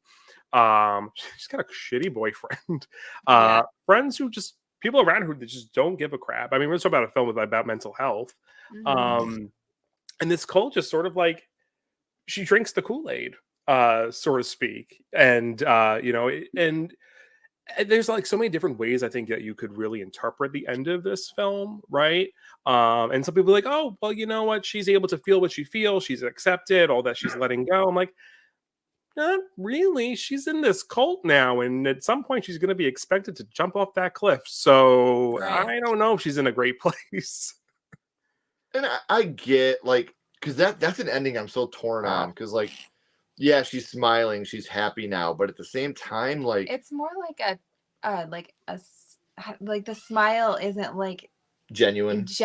Yeah, it's more like, yeah, I got one over. But like, I get that he was a douchebag, but he was literally just sexually assaulted. Like, you're killing him for being raped. Like, that's, again, he was a shitty boyfriend. I don't think he ever did anything that was deserving of death. No. You know, he just gaslighted her. You know, he could have been guilty of like getting his clothes burned in the front yard. You know, but that smile just makes me wonder. I'm like, is she even aware of what's going on? It really doesn't seem like it. Like, no, I think they broke her more. Yeah, I agree. Yeah, I agree with you. I think that she's just broken now. Yeah, she's so broken that all she can do is smile. You know, I gotta feel something. That like crazy, like yeah. I don't know. Good call though. Yeah, that's a really good one. I like the depth with that choice. Everything okay, Chris? Yeah, I'm good. Okay, I just wanted to make sure. You want to give us your number 6 or number 5? 5. Who did I pick? Oh, I picked Elise from Insidious. Talk about one they kicked themselves in the ass for. For real. She definitely did not deserve what happened to her there after she comes in with her crew to help that family with that horrible parasite demon monster, whatever. Darth Maul's cousin. We'll just go with that. Yeah. And Meth Maul. You know, Meth Maul, and then after all that, and it's okay, everything is great, fantastic. Oh, gotta take that picture because she spotted something, and then she got choked out. It's horrible. Yeah. And like you said, when you kill off who's going to be the main character in your next 4 movies in the first movie, not your best idea. No, not at all. Not at all. So my number 5, this is probably my most vanilla pick. It's Ben from Night of the Living Dead. Make your choice, 68 or the beautiful, beautiful remake. I'm a huge, we are huge fans of the remake of Night of the Living Dead. Tom Savini's Night of the Living Dead. And a solid remake. It is. It's very, and the only thing I don't like is how Ben becomes zombified. I love the darkness of the original, how he's, oh, we're good. Boom. I love that. Yeah. I don't, I mean, it's disgusting and depressing and another one for the fire, but, I the realness of that I thought was beautiful. And, the remake, that was the one thing that really bummed me out, but the positives in the remake, like Patricia Tallman's Barbara is one of the best final girls of all time. Like, she's powerful, she's strong, she's independent. She's everything you want in a badass final girl. But yeah, Ben, he didn't deserve his fate in either one. He deserved to be one of the ones that made it. So, number 5 for me, my boy Ben from Night of the Living Dead.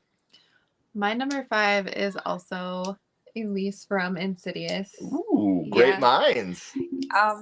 Like you said, she's also another fan favorite that should not have been killed off in the first one. No. Like, she was nice enough to help this family overcome their literal demons, and then she gets choked out at the end. Like, it's horrible. Yeah, very uncomfortable watch. Yeah. And I mean, they find a way to bring her back in every other movie. So she's like one of the positives of all the movies. The importance of that is amazing.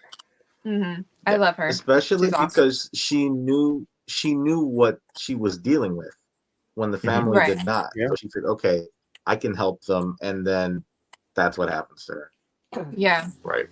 Well, I mean, she had already helped this family once when Josh was younger. Right. So, yeah. That is true. That was her eventual downfall. Yeah. I love this. The Zombie Baby and the Dawn of the Dead remake. I love that little zombie baby. It's so cute. Oh man. Please, T. Parker. I would love to hear that. I apologize I have to go, but hey, have a good thank evening. you, Nikki. And like I said, please get in contact. We would love to bring you back on. For sure. I had an amazing time working with you last time, and I'd love for Ashley to be able to do it too. Jack and David from American Werewolf in London. Either you're torn to shreds, screaming for your life, or you're cursed and have to live with survivor's guilt. True. Good choice. That is good. Great minds. Mm-hmm. Midsommar was such an intense movie. Yeah, she's broke. Steve is a therapist in real life. His thoughts on movies like Midsommar are always great to hear. Oh, that's Makes awesome. sense. Yeah. Makes sense because you had me entranced with that shit. Yeah, The weed guy is the best part in Scary Movie. I forgot about the weed guy when he rolls up Shorty. The giant weed monster, and he rolls up Shorty and smokes him. Oh my gosh. So I can't wait to watch that shit. Jennifer from Friday the 13th. Yes. Definitely a choice. Dice, please do so. Yeah. God, I'd be glued to the phone for that episode. The dentist in Little Shop of Horrors probably deserved his fate. Yes, please do it. I'm begging. The Neighbor Kid in the Gate, another fantastic film. The Old Friendly Gunslinger and House 2. Sequel to the greatest horror movie of all time, by the way. All right, so now we're up to number 4. We're up to number 4. I don't know about the greatest. It's fun. And that'll be Chris starting us off. All right. Going with Nancy. Nancy Thompson in Nightmare on Elm Street 3. Oh, yeah. Specifically because, she already has experience with what Freddy Krueger is and what he's capable of. And she's just trying to help all these people, the last kids of Elm Street. And then Freddy finds a way to take her down by tricking her, which was bullshit. But she finds a way to save them in the end, but it cost her life. But I think she could have survived and shown up in other sequels, but it is what it is. Yeah. She was an awesome final girl. Oh, one of the best. Holding out for a Nancy requel. Oh my gosh. She kicked his ass in the first movie. That would be good to see her come back. I'd love it. Absolutely. I'd love her a new Nightmare. Yeah. Yes. I guess in a way that was kind of like a Nancy requel. Yeah, kind of. Yeah. I love that movie. Yeah. I love watching Heather Langenkamp play Heather Langenkamp. Play herself. Yeah. That was great. That's awesome. It was really cool to see that. My number 4 is one of the deaths in a horror movie that made me feel really, really bad. Let's hear it. And it's Frank from 28 Days Later. Mm. You're rooting for this guy, and he's done everything right, and he looks up, and that drop of blood just falls right into his eye. And right when that drop of blood falls in his eye, you're just like, no. He's trying to tell his girl, get away, go, get away from me. And you're just like, no, you made it, man. Like, this can't be how this After ends. everything. It's so beautifully poetic, but it's just a death that still to this day, every time I watch that movie, I'm like, no, just don't look up, Frank. Yeah. You're hoping there's a different outcome. I read the script, Frank. Don't look up. It's not good. Right. So, yeah. So number 4 for me, Frank from 28 Days Later. What about you, my love? My number 4 is I Was Good to You, Mikey. Danny. Of course, you had to squeeze Halloween in here somewhere. Yeah, I mean it's back again. Halloween, though, so, but seriously, like he was the only one that was actually like treated him like he was a human being, Right. and oh, Mikey, Didn't care because he's evil. He's an evil man. He has the devil's eyes. He does the blackest of eyes. Yeah. So what about you, Steve? What's your number 4? I'm gonna go with Georgie from It. Oh, Yeah. It gets me every time. Particularly the remake version that's a pretty hard death. Yeah, I mean, I know it's without it we don't get a story, but it's a tough one. I mean, all those kids for sure don't deserve it, but yeah, Georgie in particular always gets me. He just wants to, It's always hard when you lose SS Georgie. Like, oh, poor Georgie. Good call though. I didn't put Georgie down. Good job. Remake, that scene in the remake was brutal. I was not ready for that. When you see him without the arm and he's trying to crawl away, like, oh, no thanks. Dennis from 13 Ghosts, good call. Absolutely, Nancy was the best. Nancy's a hero for risking her life to save the kids. Clear Rivers should have definitely led the franchise. Yep. Zaza Gabor in Nightmare 3. Hey Ray, better late than never, man. Thank you for popping in. Poor Frank. Dog and movie legend. Nope. Anything with dogs, I'm usually out. I thought about that one too. Anytime a pet dies, I agree. A lot of times I'm like, no, not the puppy. That's sad. Holding Molly. I know. Hold my dog. Like, it's okay. I won't let nobody get you. So up to number 3, and my number 3 is one that's just mean. It is mean. It is cold-hearted, and it's so. This could have easily been my number 1, and it's Joyce, the innocent wife in Saw 3D / Saw 7. And that iron burn thing, like what the fuck did she do, man? She did nothing. Like she did nothing wrong. That. She didn't. And like just to see her get burned alive, inside that thing because her husband's a fucking selfish douchebag.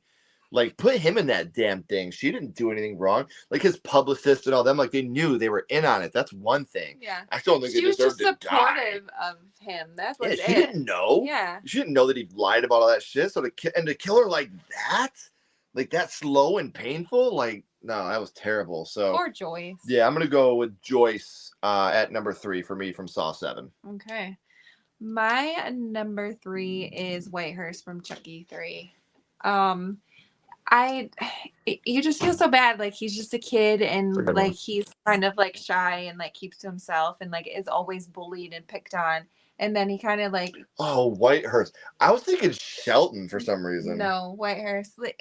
And I don't know, he saves them. Like, I guess he gets his little hero aspect at the end, but it's like he's still just a kid and I don't know. I feel bad for him. And that one girl that obviously had a crush on him is just like, no. Like, she's trying to hold him. Like, yeah. The best Child's Play movie, by the way. Good call. It's good. Not the best, but it's good. I'm on your side. I'd say the most underrated one. Yeah. It's always been my favorite in the franchise. I think it's like the least, like, everybody hates it. Yeah. Everybody hates it but me. Like, I fucking love that movie. It's very controversial for sure. Quick question, and I'm being dead serious. How the hell can you not love this? Don't fuck with the Chuck. Where are you, you little shit? Chucky's gonna be a bro. Presto, you're dead. It's great. I love that in particular. Yeah, sure. Yeah, if you watch the movie in 12-second intervals, you might love it. Right. What about you, Steve? What's your number 3? I kind of cheated with this one. It's a TV show. It's a horror character. Yeah. I went with Misty Day in an American Horror Story Coven. Okay. You watched that. I didn't watch that one. So the end of Coven, they're all trying to figure out who the new Supreme Witch is going to be, and they all have to do the 7 wonders, all these different acts of magic. And this one that they do, I think it's like astral projection or whatever it is they have to do. And she ends up getting trapped in hell on a loop, and she's like this sort of like white witch. She loves Stevie Nicks. She loves animals. She's like just like the sweetest, most innocent character of that season. And she gets trapped in hell and has to relive dissecting a frog and being forced to in high school for the rest of her existence. Intense. That's like just truly like a horrible ending. And for a season where all the characters get resurrected for whatever reason, they don't bring her back. That was sad. I was like, what happened to you? Like, really? She's still down there. They're like, they're good. Misty, you stay in hell. Like, yeah. Terrible. So what about you, Chris? What's your bronze medal? I'm going with Ash Williams. And I guess I'm going to say Evil Dead. I mean, I know he lives on and everything, but in those first two movies, like, it's like he just can't catch a break after everything that he has to deal with. He stops the Deadites, although his sister's dead. His friends are dead. His girlfriend's dead. She comes back as a Deadite. Then he gets turned into a damn Deadite. Then he goes through that portal to the medieval ages. It's like, holy shit. Like let this man breathe for a minute. But you know, let's say Evil Dead was not even a franchise. Just the ending of the first movie, it's like, wow. Like after all that, that's how it ends. Like crazy. Yeah. And a fantastic franchise, by the way. Absolutely. It all just made him the Ash Williams we know and love. Which is funny because, like, if you go back and watch that first Evil Dead, he was not the Ash Williams we love from, you know, Army of Darkness. He like didn't help his friends at all. He stood back and he's such a big coward. Like what happened? Right. I love Ash though, so good call. Yeah. Dewey and Five Cream. He's the man. Oh, he is for sure. Don't have a ranking, but my choices are Jenna from Friday the 13th remake, Nancy and the Dream Warriors, Kristen in Nightmare 4 is a good one. Ed in the OG Fright Night, and Anton Yellis. Yeah, Anton, that's too dark. That's sad. I'm so that's a terrible situation. That was very unfortunate. Bummer. Just a kid. Yeah. You're on a roll too, Dynamite.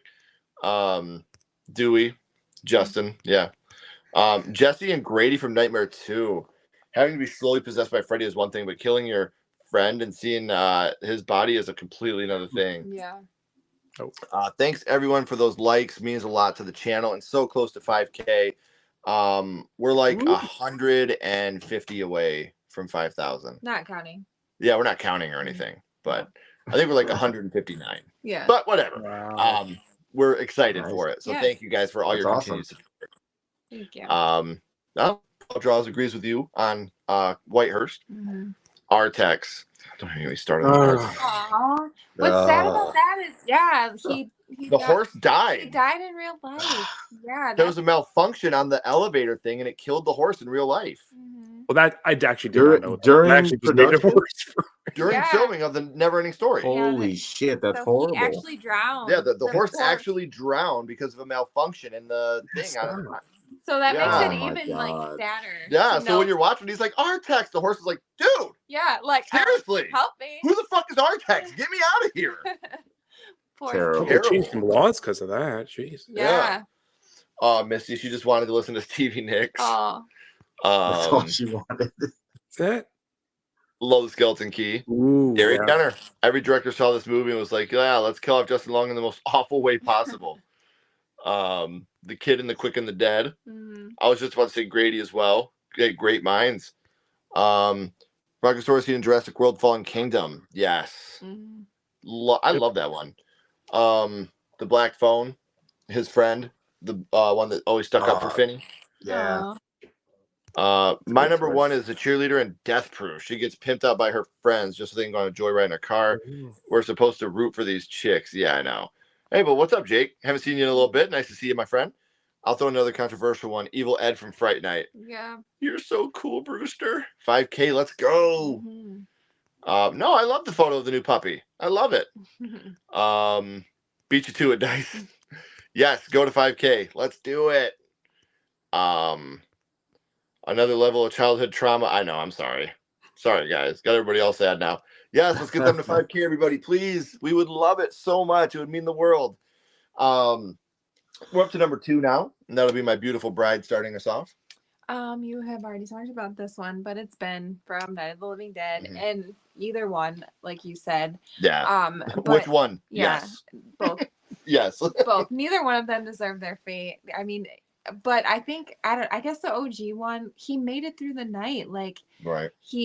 I get the whole symbolism and everything, but it's like he he could have made it out, and they just looked at it as a zombie. Kill him. Right. Fun fact about the original Night of the Living Dead and how it's still important today. In The Walking Dead, both comic book and pilot of the show, Rick meets up with Morgan. Yeah. Morgan helps him. Morgan's son, Dwayne, was named after Dwayne, who played Ben in Night of the Living Dead. Wow. That was Robert Kirkman's nod to Night of the Living Dead by naming Dwayne after him. That's a nice nod. Yeah, I thought that was incredible. That's a really cool thing to do. Yeah. So, showing the relevance of how important that movie is still to this day.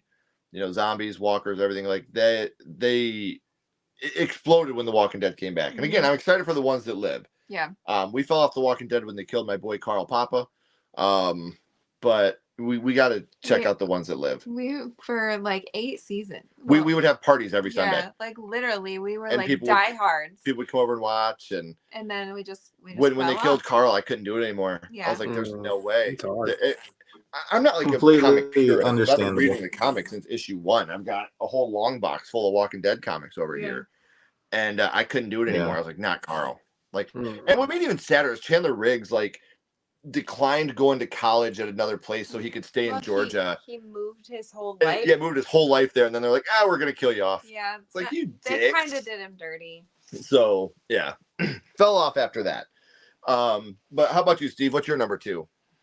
I gotta go with Rachel from Halloween 5. That was I sort of mixed her around because everyone kept mentioning her. I'm like, let me just sort of put in my number because she's close. I didn't really have an exact order per se. Not to spoil the magic there, but no, Rachel from Halloween 5. I fell in love with her in 4th one. I loved the direction that they were going. At the end of the 4th one, this new cast of characters, and then just sort of felt like they sort of shot themselves in the foot there in the 5th one. And it would have made number 5 a lot better, to be honest. Yeah. I don't hate Tina like everybody else does. I mean, I guess the only thing that I didn't get was she didn't really know Tina that well, and then she's the connection. Yeah, there's not a connection there like there was with Rachel. So just another dumb Halloween choice. I'm sick of this Halloween slander. It is not appreciated. No Halloween shade. That's all I ever get.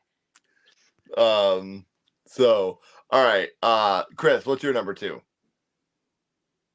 I'm also going to pick Ben from Night of the Living Dead. Nice.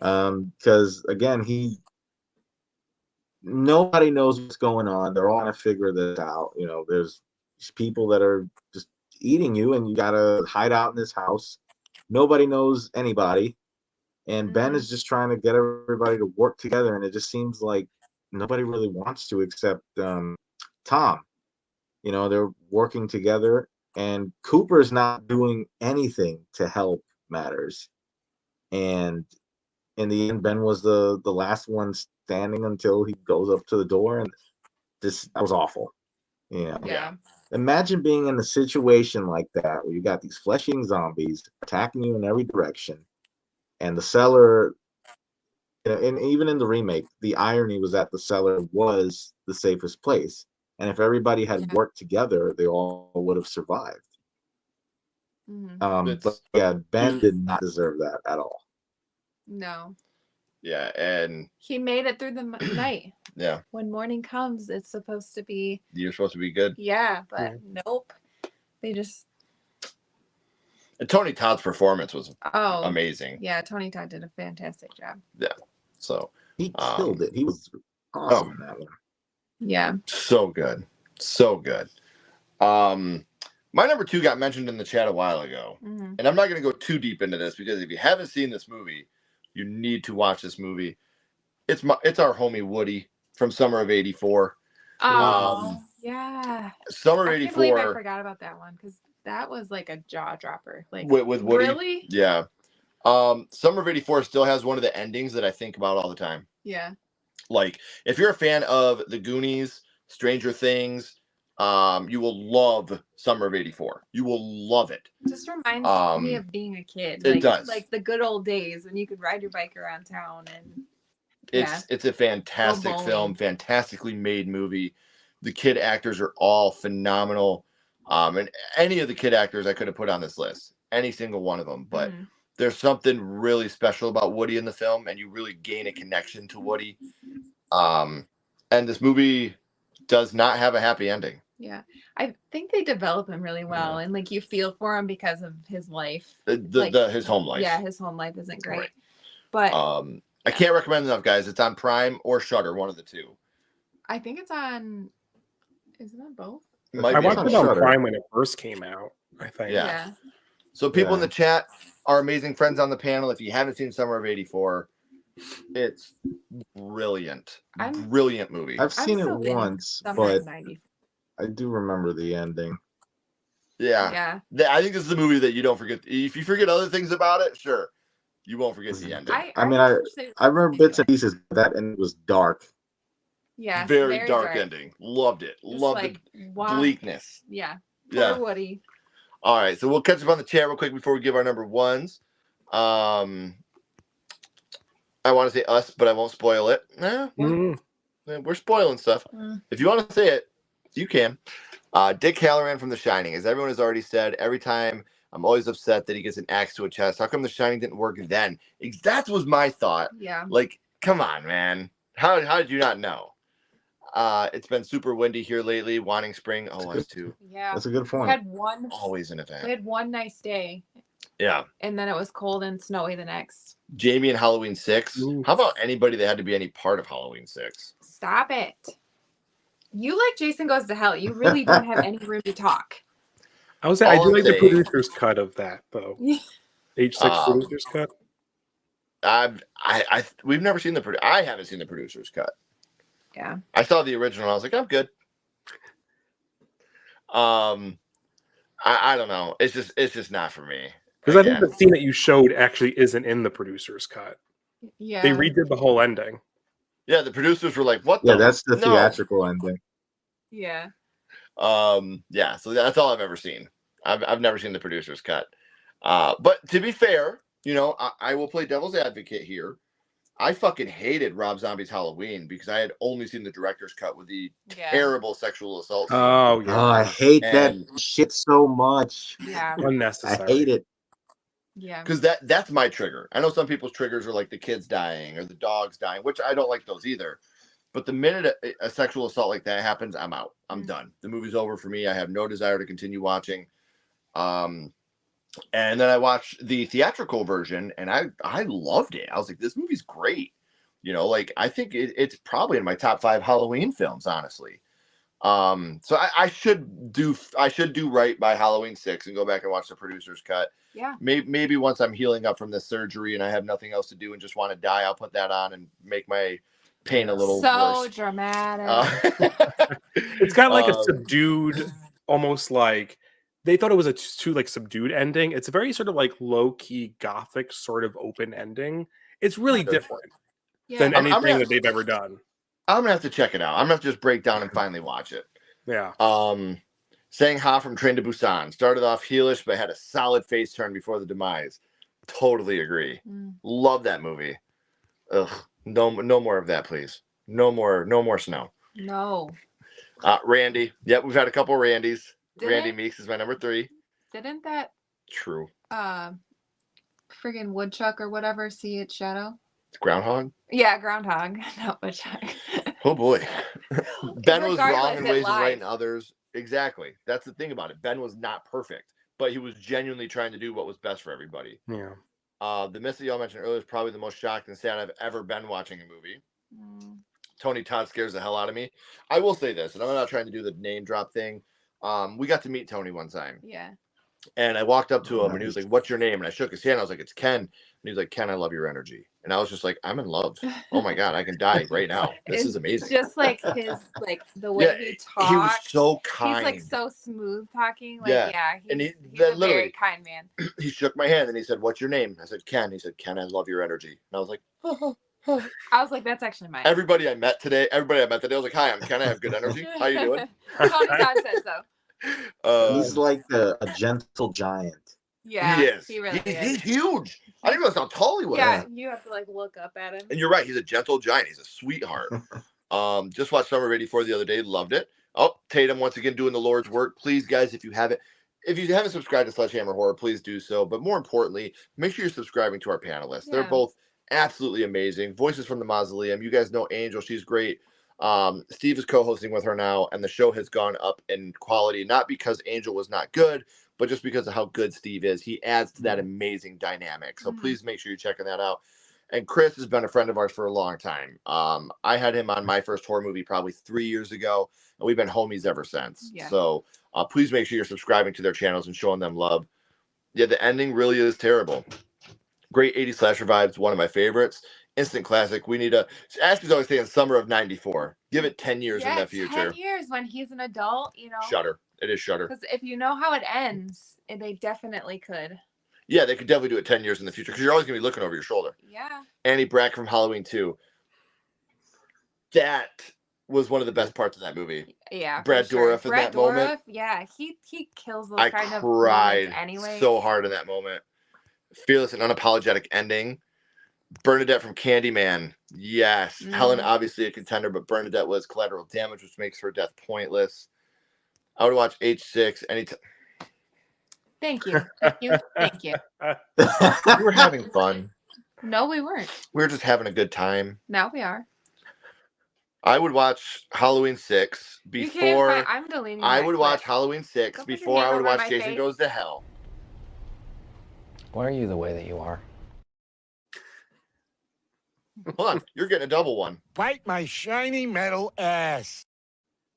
How about that, Justin? No, I'm just kidding, brother. Different strokes for different folks, my friend. I understand. Tatum is a member for a year. That's awesome. Thank you. Inspiration to my heart. I'm so glad I met you. You mean the world to me. Aww. Hey, we love you too. Thank you for always being there for us. You're an amazing. Cheers our friendship. I just wanted to let people know, like, yes, Tatum is a moderator for our channel, but Tatum's also a good friend of ours. We talk to Tatum a lot on social media, and she's got the biggest heart. She's the kindest person.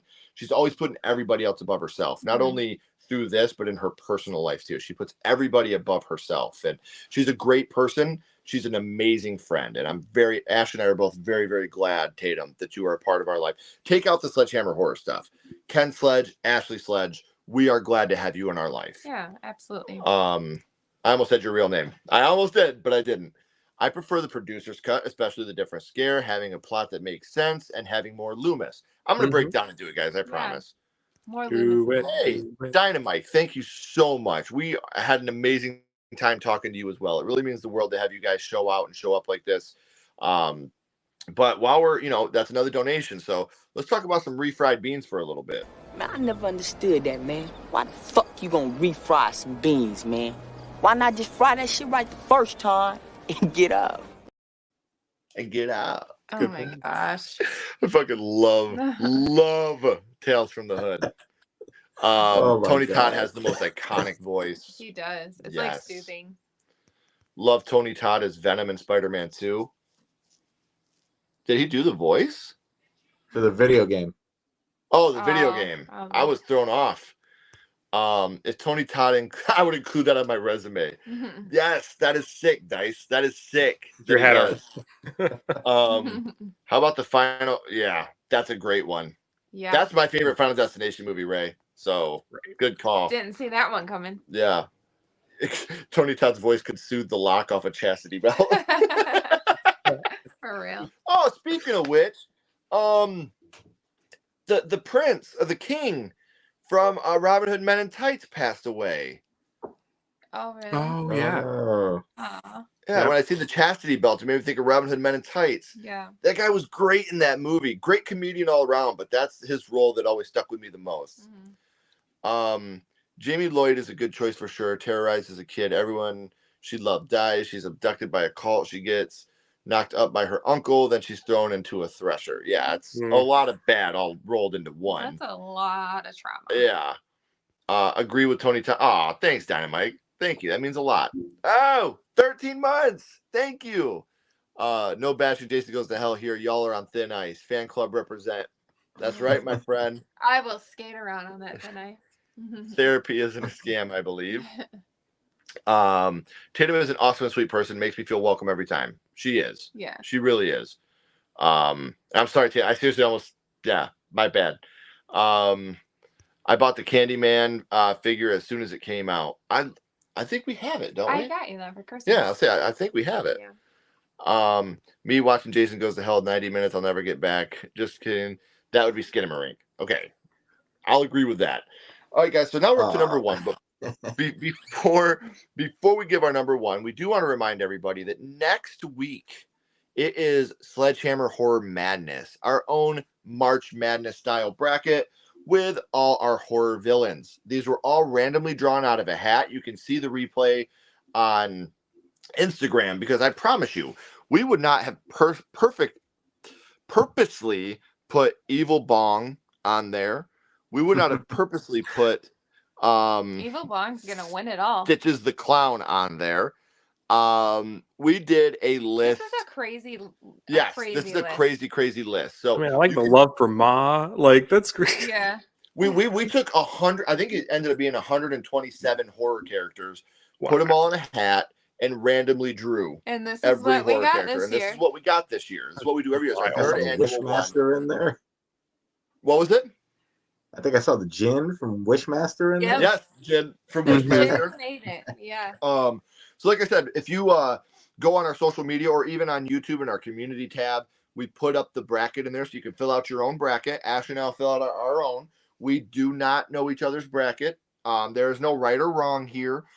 We just want to have fun with you guys. So next week, that's what we'll be doing on the channel. Make sure you print out your bracket, fill out your bracket, come and join us. If you need us to email it to you, if you're to print it off, please shoot us a comment, shoot us on the community tab. We'll send you the email. We'll get you your bracket. That way you can print it off. It's always fun. Maniac Madness is one of our most fun things we do every year. So we're excited to do that with you guys again this year. But now we are up to number one. And our number one is going to start off with Steve tonight. So many are coming to my mind as we're talking, but I can only stick with one that I picked. So it's the sister Charlie in Hereditary. Yeah. Oh, man. My God. What a brutal death for such an innocent character. I mean, spawns an incredible story, but like, damn, that's a rough one. Yeah. The craziest theater experience. Oh my gosh. It was like the yeah. And I think I did that and I was just like, what the fuck? Like, what just happened? Like, yeah. Like, did that just really happen? Yeah. Like, they went there, you know? Yeah. And, man, I think that might have been the first A24 film I saw, like in theaters, I think. Because I think there were, I know there were a handful before that, but I think that was the first one that I saw.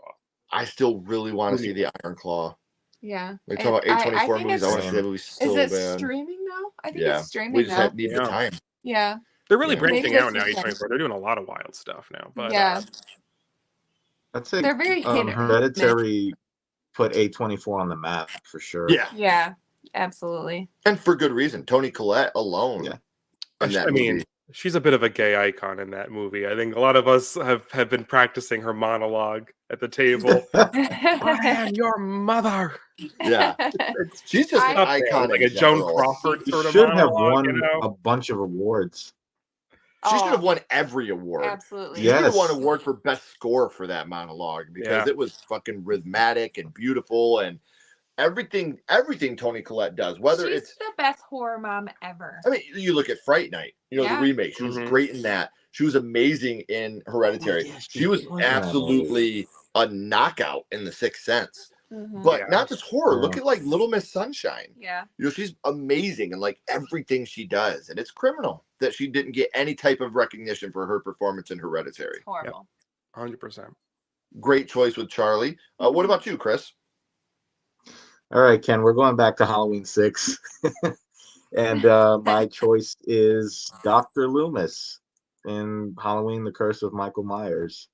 And now that I know that you have not seen the producer's cut, I'm not going to spoil the ending of that version. But all I'll say is that both endings are very dark, of course. Right. But I mean, at this point, Dr. Loomis is old. He's tired, but he's the only one that's still trying to stop Michael. And it's like no matter what he did, in the end, it's just, his character has a very bad fate. I mean, it's because, of course, Donald Pleasance unfortunately passed away. But with both endings, it's a very dark film. You know, regardless of all the troubles that the movie had during production, I just felt very bad for Dr. Loomis in the end. You know, I think he could have had a more positive outcome. Yeah. Well, I will tell you that before our next live, me and Ash are going to watch Bomb City. I had that written down with stars, and we're going to get the Halloween 6 producer's cut. I'm going to break down and watch it, and we'll go from there. Are you crying? Yeah, I'm so scared to watch this movie. Oh my gosh. Knock it off. You'll be all right. Whenever someone's like, hey, you should watch Halloween 6, I'm personally, I'm like, Eat shit and die, Ricky. Eat shit and live, Bill. that's how I feel about this. I promise you, it's a different experience. I swear. You do eat shit and live when we watch Jason Goes to Hell. That is just. You cut me deep, Shrek. You cut me real deep just now. All right, you want to give us your number one, babe? Yeah. So my number one, this death traumatized me as a kid. I know what it is. I know what it is. You do? I do. And it's Cage Creed. I can remember, because this was my very first horror movie I ever watched. I can just remember watching this little boy get ran over, and you see his shoes. Gage! And then you see, he falls down, and then it goes through like all the different pictures of him growing up, and it was just so sad. And I'm like, oh, this little boy just got ran over by a semi. Like it literally made me so sad when I was a kid. Still watching it today. Yeah. And then he has to actually kill him for a second time. Like once he puts him into the pet cemetery, and he comes back and he's not who he used to be. Fair. Yeah, he has to take him out. So he really loses him twice in this film. So it's just horrible. This little boy. Yeah. So I know I had you guys all fooled. Nobody was fooled. Don't say I didn't. Okay. I have seen The Mist, and my number one is Ollie. I know you guys are shocked. I know. Ollie is one of my favorite characters from any movie ever. And when you find out that he can shoot, he's like, I'm a shooting champion. You know, when he shoots Mrs. Carmody, you're like, Ollie, yes, yeah, yes. He's like, if there would have been any other way. I know, Ollie. That's why I said thank you. Yeah. Like Ollie is just one of the most relatable characters. Like he feels like a real character that, you know, had that type of life where all he ever wanted was to be liked and impress people. And he finally had that ability only to get eaten by a giant monster. So that's my number one. So before we sign off for the night, everybody, we do want to go catch up on the chat. The entire family in Hereditary got a raw deal. Yes, they did. They really did. I love the fire stunt, though, when they throw the book in the fire and the dad catches on fire. Yeah. Yeah. The poor dad, he's just trying to like keep the peace between everybody, and I feel bad for him too. Dad's always got it rough. Toni Collette sawing her head off with the piano wire is still horrifying. Oh, it's horrible. The sound before you. Yeah. Oh my gosh. She actually fought for her life. Dewey. No, Tatum from Scream. Yeah. I am your mother. You wipe that stupid face off your face. Yes, love it. Thank you, Troy. New Alien 3. I was going to put Newt on my list. We even talked about her at the beginning. You're just going to kill her off screen. BS. They, at least they were honest enough to prepare you for the step down in quality immediately. Yeah. Yes. Which, by the way, next week is Maniac Madness. The week after that, we will be doing Sledgehammer Watch Along on Alien. We will. That was voted on by you guys, and I hate saying fans. That's a stupid word. By our Sledgehammer family in the community tab. Alien won that vote. So in 2 weeks, we'll be doing our watch along of Alien in preparation for Alien Romulus. Because as we know, the new Fede Alvarez movie, Alien Romulus, takes place chronologically between Alien and Aliens. So we want to go back and rewatch Alien to get us prepared for Alien Romulus. So hopefully you guys can join us for that in 2 weeks. I have a question. has the trailer been released? Is there No. a release date? Every time I'm looking up, there's nothing. I'm pretty sure the movie's coming out Isn't it summer. It's this year, but no trailer yet. Year. I know that it was originally a Hulu exclusive, and it got pushed to theatrical. Mm-hmm. Good. Which is a great. It hasn't. Does it have August 16th? Yeah, I thought it was Okay, August. cool. So we got August 16th as a release date, but no, there is no trailer yet. It'll drop soon. Alien We're getting Star says it's a blockbusters very, very, very different film. I hope Fede Alvarez can save this franchise. I want this to be a mix between Don't Breathe and Evil Dead 2013, two of Fede's other films.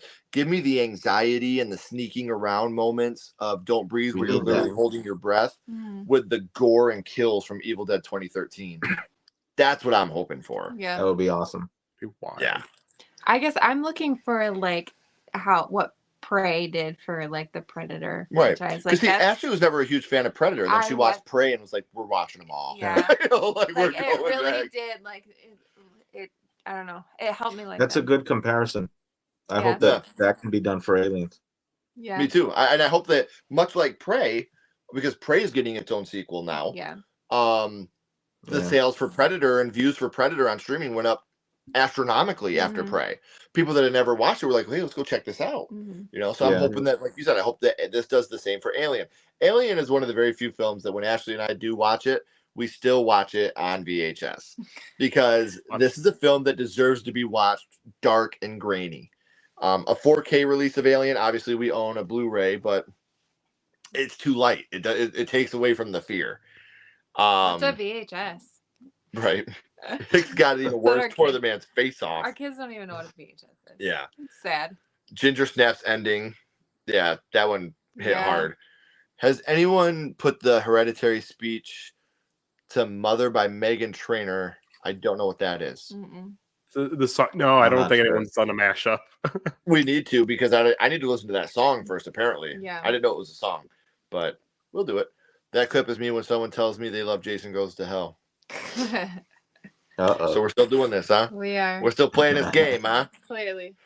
I just have to say, I recently watched Home is Where the Haunt Is. Hey, thank you. Home is Where the Haunt Is Ashley and I's film that we made. It's our short film here on YouTube. Thank you, Ray, for watching it. We will be at GhoulieCon July 19th and 20th in Covington, Kentucky. We will have our own table. Come and see us. And we'll be doing a panel about filmmaking, and we'll be premiering an exclusive clip from our next short film, Psychasthenia. So if you guys are going to be in the Covington, Kentucky area, July 19th and 20th, get your tickets now. Come and hang out with Ashley and I. Let us shake your hand, give you a hug, and watch a clip from our upcoming short film. So very excited about that as well. Ashley just made the list. I love that shit. Have a great night, Gory. See you, Gory. Hope you have an amazing night.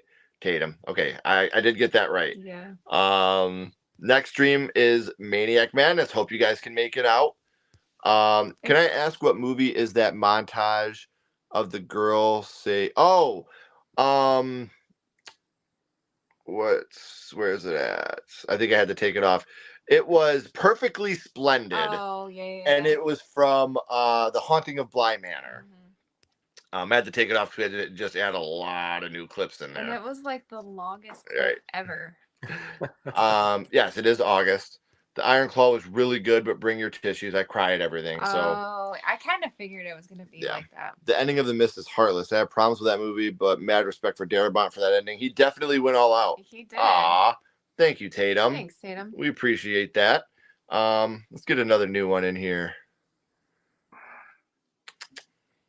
Here we go. One of my favorite scenes of any movie ever. You should talk, Aquaman. What do you mean? Nothing. Okay, all right. I'm not even sure we have one of these. Zoology swears we do. But he continues to stare at him. They carried Those that guys movie. Citizen and Natalie are so damn good. Still wish we got the. Yeah, I agree. I was really looking forward to that as well. We're also getting an Alien series on FX from the showrunner of Fargo. Be pissed off at that. Yeah, I was ready for that. Yep, there's the Alien watch along if you guys want to go and set your reminder on that. But isn't VHS expensive? I don't know if you know this about me, Paul. I was lucky. My mom and dad owned a mom and pop video store when I was young called Downtown Video. So I just had a bunch of VHS. Well, I think we like when we moved in together, we like combined all all our VHS. Yeah. We got so many Disney VHSs. We have a lot of Disney ones, but I had like Idle Hands and like those ones. Yeah. We even got the Little Mermaid with the dick cover. Oh my gosh. Okay. Yes. But thrift stores, you never know what you're going to find. We got the OG cuts of Star Wars and Empire Strikes Back at a thrift store. Oh, nice. Yeah, that like is. no, If you George Lucas craziness. Yeah. If you look in the right places, you might be able to. You know what? Speaking of Star Wars, I'm gonna show you guys something real quick. Didn't you get what did you just get at Goodwill like a couple months ago? You got a good one, didn't you? Yeah, I can't remember. Yeah. We go grab the Alien VHS. Or do you want to? Okay. I mean, I had to get a VCR from Facebook Marketplace for like $40 from somebody, but it's $40, whatever. No, I'm glad you stopped out tonight, Tatum. We were very honored to have you back.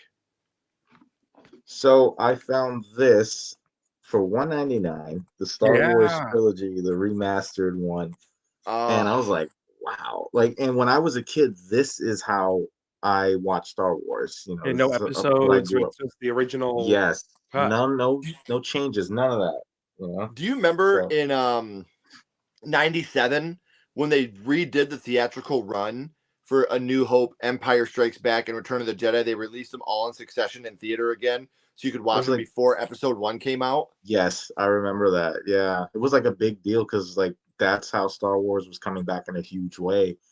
And I was 11 and I had never seen him. And my mom's husband at the time was like, "You never seen Star Wars?" And I was like, "Nope." He's like, "Well, we're gonna go see him." So we went and watched A New Hope. And I was like, "That's awesome. Let's get the other ones." He was like, "Wow." Yeah. He was like, "Nope, you're gonna wait and we'll watch them in the theater just like I had to when I was a kid." I was like, "You dick!" But then I appreciated it. You know what I mean? Like, but you really got to experience it that way. That's awesome. It's absolutely amazing. They did I think it was a 35th anniversary or 40th anniversary of Empire Strikes Back a couple of years ago, and I went to see that on my birthday, and that was a really cool experience to see it on the big screen. Still my favorite. Absolutely. Yeah. Same here. Talk about dark endings. You don't get much darker than that. Yeah, I agree. Solid. Yeah, thank you for all you do, Raymond. We appreciate you, brother, and thank you for watching Home is Where the Haunt Is. Obviously, it was the first project Ashley and I did, so it's not perfect, but it's very important to me. A lot of that movie is real. A lot of it's really about the death of my mom. So, looking forward to that scary movie watch along. I'll try to be there because I love that movie. Yes, I can't wait to laugh with you guys. We're always talking horror, man, but we're trying to get some comedy in here. We got the scary movie watch along, and next month we're bringing our friends from Flicks Talk and Nicole of the Damned. They're going to come join us for our top 10 funniest horror moments. So we're trying to do a little bit of funniness here. Love a good horror comedy. Couldn't find it? No, I found Flatliners, My Boyfriend's Back, and Idle Hands. Yeah, see, we still got Idle Hands on VHS. My Boyfriend's Back, which is we both went to look for VHS at the same time. Yeah. Super underrated this is what I was, comedy. This is the one I was looking for. The original Flatliners with Kiefer Sutherland, Kevin Bacon, Julia Roberts. I think this one was 25 cents. Yep. Somewhere. At some point. Yeah. So I think it's hilarious that this is marked as just a comedy and not a horror comedy. Yeah. Definitely a horror. Does it still have movie. the Downtown Video? Nope. We took the Downtown Video sticker off it. There. Yeah, you can see where it was. But yeah. So yeah, and then like Idle Hands, I believe this was yours. This was mine. Yeah, that was yours. But yeah, we still got our whole collection of VHS down there. Yeah. We're old school. Oh. Did you? Oh, I can't wait. Please, I can't wait to see that. I'm going to watch it the minute it comes out. Yeah. I'm curious what you thought about it. I love Home is Where the Haunt Is. Thank you. Tatum did an amazing review on Home is Where the Haunt Is. So check that out on her channel. These guys got what would be called karma. Yeah, great deal on those Star Wars ones. Yeah. I've got some good Blu-rays from Goodwill that my family has. Strange Monkey. Oh, sick. Like I said, it's amazing to see how we all have these same things. I'm telling you, thrift stores and flea markets, you find VHS there all the time. Absolutely. Yeah. Our middle child is like ready Justin. to go thrift Yeah, shopping. she wants to go thrifting She's with like, her mom. Can we go thrifting? I'm like, absolutely, let's do it. It's always interesting. It's fun. Yeah. Same as me, Justin. It's so funny because I went with Rich to see Star Wars. You weren't here. We were talking about Star Wars episode 4, 5, and 6. That's one thing I can't get into. Yeah, and we were. I was talking about how after we went and see A New Hope, I was like, "Yo, Rich, can we watch Empire Strikes Back and Return of the Jedi?" And he was like, "No, we'll watch them when they come out, just like you're gonna wait like I had to." I was like, "Dick." But yeah, I'm appreciative he did because I got to watch him in the theater. So I still had the VHS set. Probably could sell it for decent cash. Probably. Was the 40th anniversary of Empire altered, or was it the film print? I don't think it was altered. I think it was the original version, if I'm not mistaken. Hell yeah. I'll simply say that my thoughts on Lisa Frankenstein are positive. Oh, cool. Good. Yeah, us too. We loved it. I really loved it. Reporting live from Black TV. White folks are dead, and we're getting the fuck out of here. I can't wait to watch this with you. I haven't seen this movie in easily 15 I love years. that movie. It's been a while. So I cannot wait to watch it with you guys. Yes, your local libraries too, because local libraries always have good VHSs for sale. Yeah. That's true. Hate when Ken dies. Well, you spoiled Homes Where the Haunt is. No, I do die in the movie, but it was fun. I watched that when I'm mad at him. Just kidding. Dick. I had the original and special editions of DVD of the OG Star Wars trilogy. The OG VHS of the trilogy with the original. Oh, that's so sick. So sick. Yeah, so that's awesome. Wow. Very nice. We are at the end of the third act, guys. The credits are about to roll and the curtain's about to drop. But before that happens, make sure you're subscribing to Voices from the Mausoleum. Make sure that you are going to be subscribing to Strange Monkey Reviews. Should already be subscribed to both of them from the amount of times they've been on the channel. But if you're new here, make sure you're checking them out. And also, if you're new here, please make sure you subscribe. It really does help grow the channel more than you know. And follow Sledgehammer Horror on social media. Our links are down in the description as well. Steve, Chris, please hold on a second. We got a couple more questions for you. Everybody else, until next time, keep talking horror. Stay who you are. And we'll see you guys soon. Bye, guys. Now we just